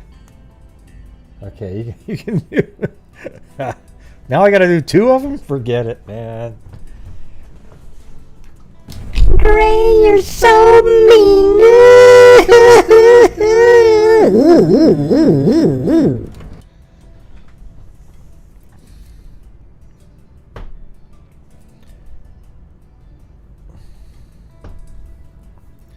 Anyways, I am going to get the hell out of here. You guys can sit around and chat for a while. Oh, wow. I still had the one from last night open.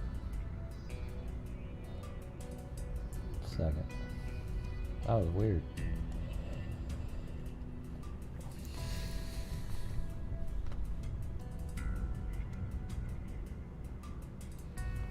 Yep, it'd be cool. It'd be awesome.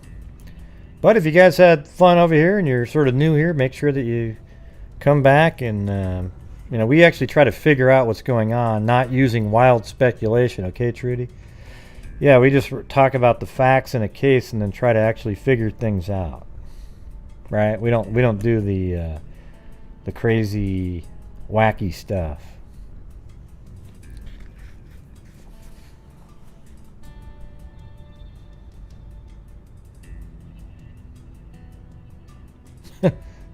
Just busted. Well, you don't have any balls, though. Neither of you did. Right, that's right.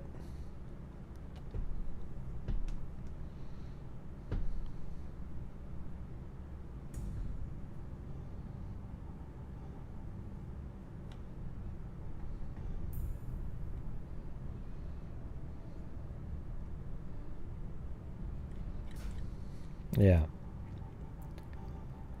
Yep, 8 days a week.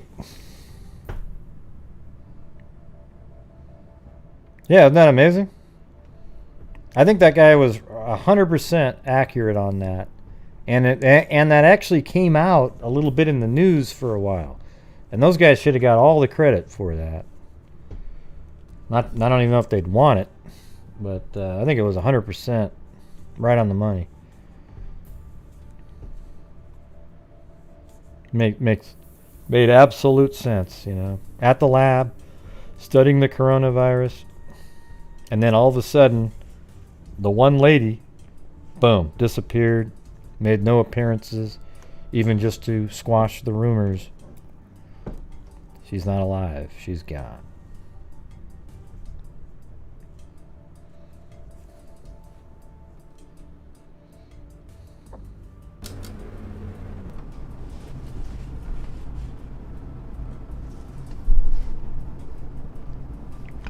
All right. So thank you to Andrea Ruggiero Drum twice before the show even started.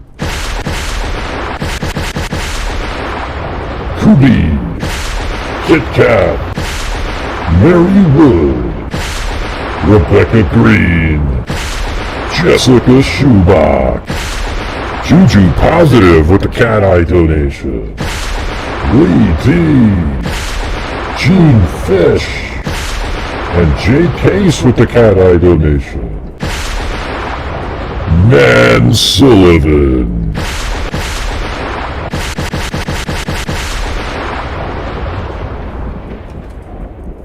Awesome.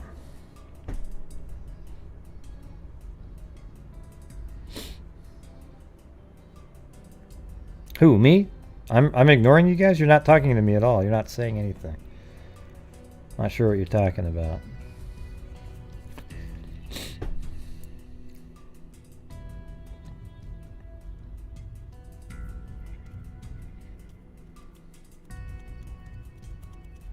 Yeah, but none of you are referring to me. So how am I ignoring any of you guys? You're not saying, "Hey, Gray, what do you think about anything?" I don't see my name one time up there.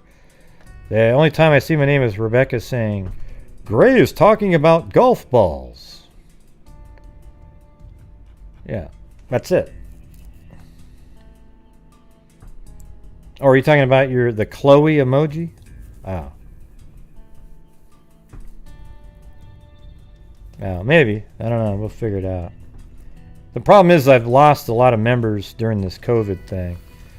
So I'm down, so I've actually lost emojis, like I don't know, maybe next year after the vaccine's out, we can maybe, and the jobs are coming back. Unfortunately, Biden's not really a job type of guy, so we're going to have to wait on that one.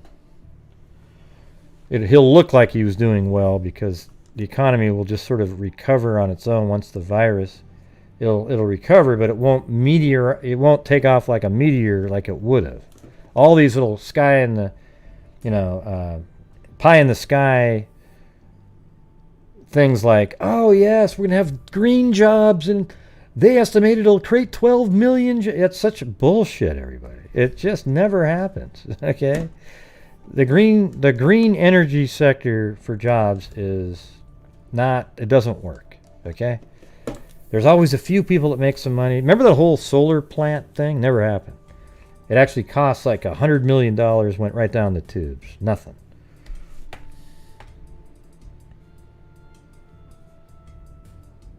Oh, yeah, he's really gonna... Yeah, here's the funny thing is there wouldn't be a recession. At all. As a matter of fact, here's what's going on right now. Our country is doing great, other than that we have a virus. As soon as the virus is taken care of, it's just going to take off again. Because we were doing well. There was no problems or anything. So here's what Biden's doing. He's creating a task force. A task force because when the economy recovers on its own, he'll say, "See everybody, I put together a task force and we were able to combat it all and get it all back going again." It's such a joke, everybody. This whole thing, it's so stupid. Our economy was doing awesome because regulations were dropped on a lot of things. It absolutely was the best it's ever been. And then we had COVID. And that's why COVID was spun in, made it even worse and worse and worse. And it's funny how the states that are, a lot of the states that were doing the worst with the deaths were the Democratic states, the ones that said, "Oh, you got to wear your mask every second. You got to wear the mask," and they were really draconian about it.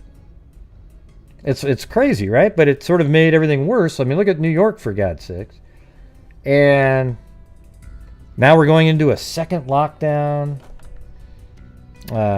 phase here, and it's just it's all political. It's so that when Biden comes in, he'll take it over when it's sort of at this low point. Boom! Because you wouldn't want to put out a stimulus package right now.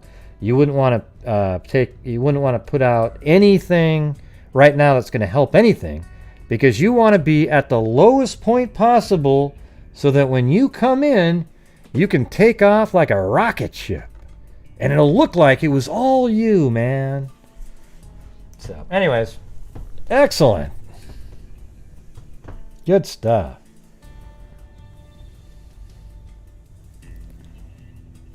Yeah, it's just a virus. As soon as you get rid of that virus, everybody's going to get their jobs back.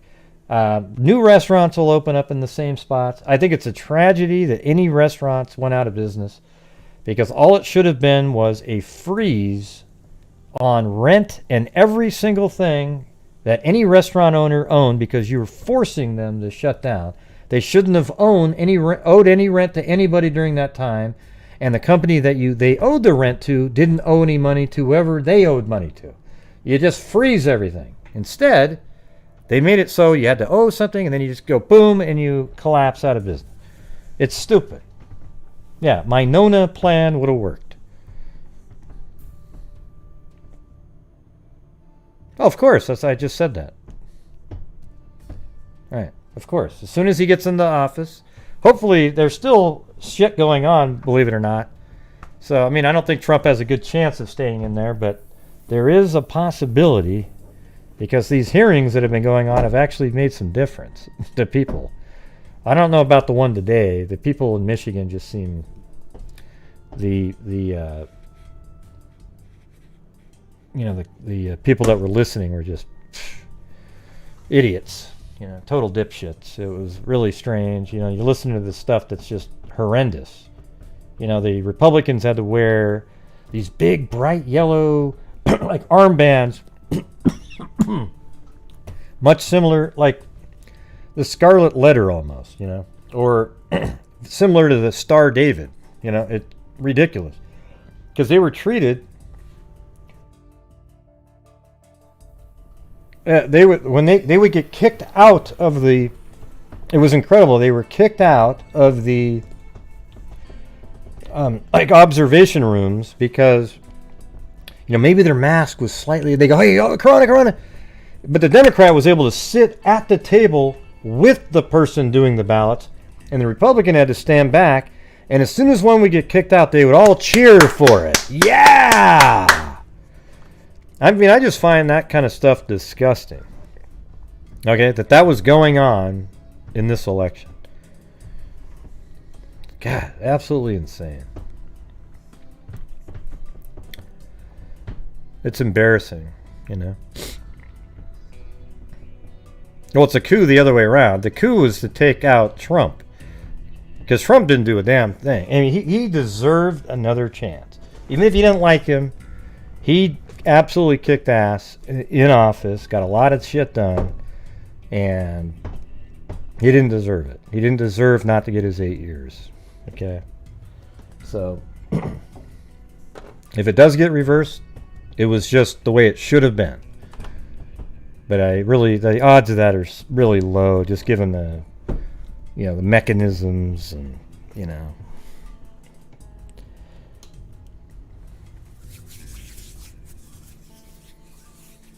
Gretchen Carlson? Yeah, she's an idiot. I don't know. I don't even follow her anymore, if that's what you're talking about. Or who you talking about? Gretchen Whitmer? Isn't she like the governor or something? I don't know. I can't remember.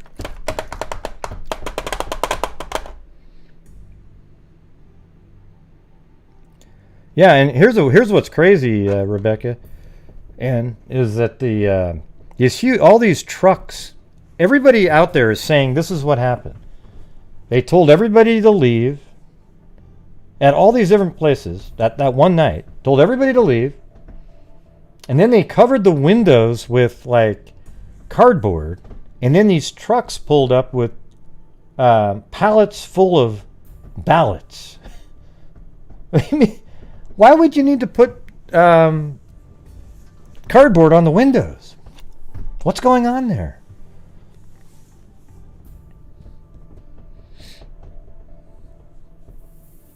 That's what I just said, Whitner. Did you hear me say that, Rebecca?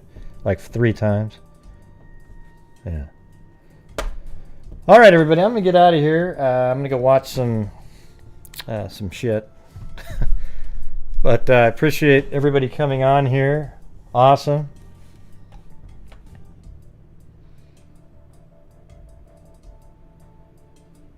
Yeah. But you guys can still chat for a while, okay? So I am going to get out of here. Make sure that you are wearing your mask at all times when you go out and you're around people. Maintain your social distancing and wash your hands.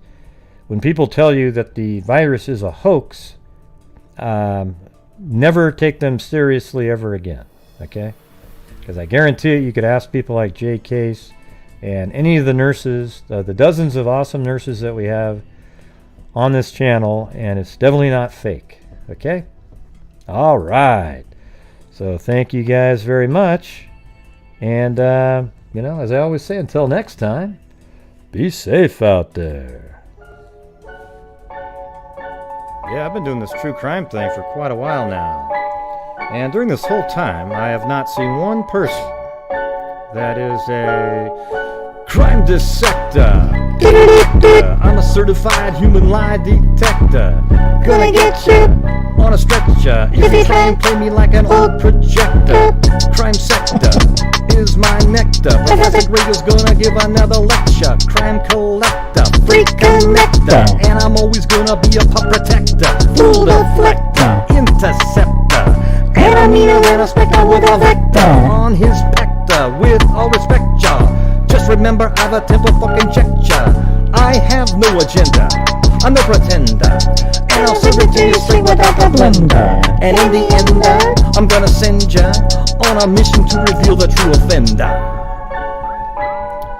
Yeah, so I'll just get right back to work. All right, everybody? Talk to you. All right, man, that was a really cool show, Gray. Man, that was one of the greatest shows I've ever seen. It was like the greatest. Oh my God. Would you just be quiet for 5 minutes? Gosh, you're so mean. I just thought it was a really fun show. Can I just say that? Yeah, you can, but you started going on and on and on, over and over and over again. Oh, okay, well, I'll try better next time. Wait, that's it? You're not gonna diss me? Okay, gosh, John boy, you're so mean. Whoa, what the hell? What the hell happened to you, Mary Lou?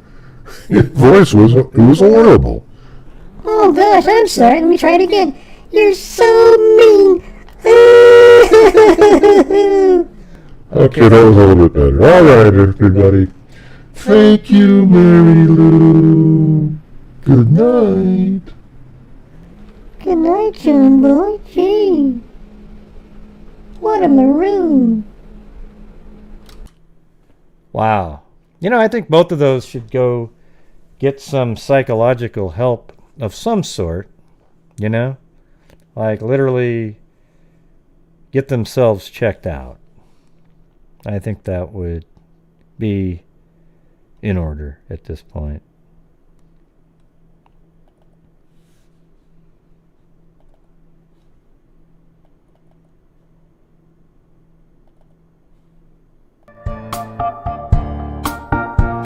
Alright, so you guys can sit around and chat for a while if you'd like to, for a good 10 minutes now. And then after that, you can chat for a couple more minutes as the stream winds down.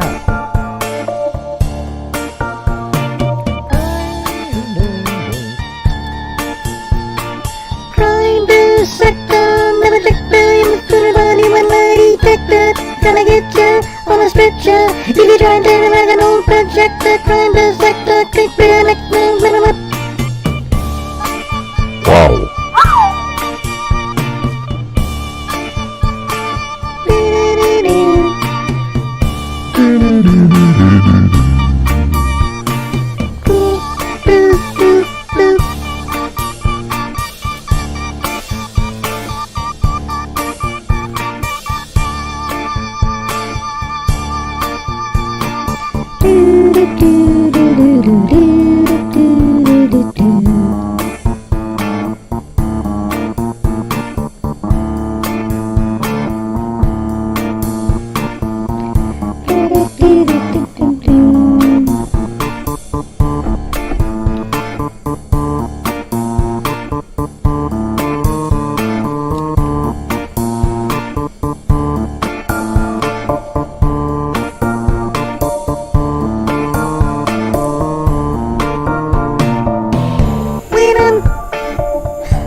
Control on my food, but I don't eat it.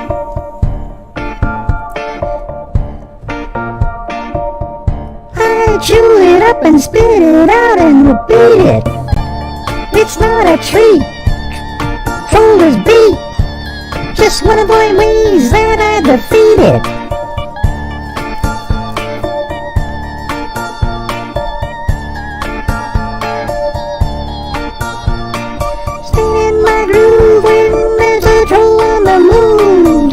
A second to remove, cause every time I conclude, Troller's gonna lose. Nice try, living eye, I see you creeping on the sly. Why you think you're so fly, when you're just a whiny cry.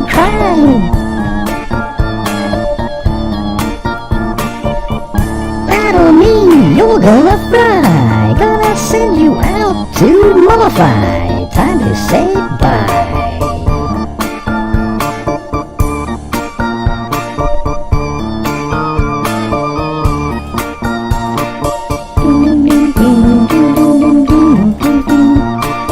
Nice try, lizard eye, I see you creeping on the slide. Nice try, lizard eye, I see you creeping on the slide.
so I was walking down the street and, wait, are we still on the air? Holy crap. Okay, yeah, so I was walking down the street and I had to stop, and then I turned up the radio and dropped the top, and then... Boy, that sounds like a rap. Okay, you got me.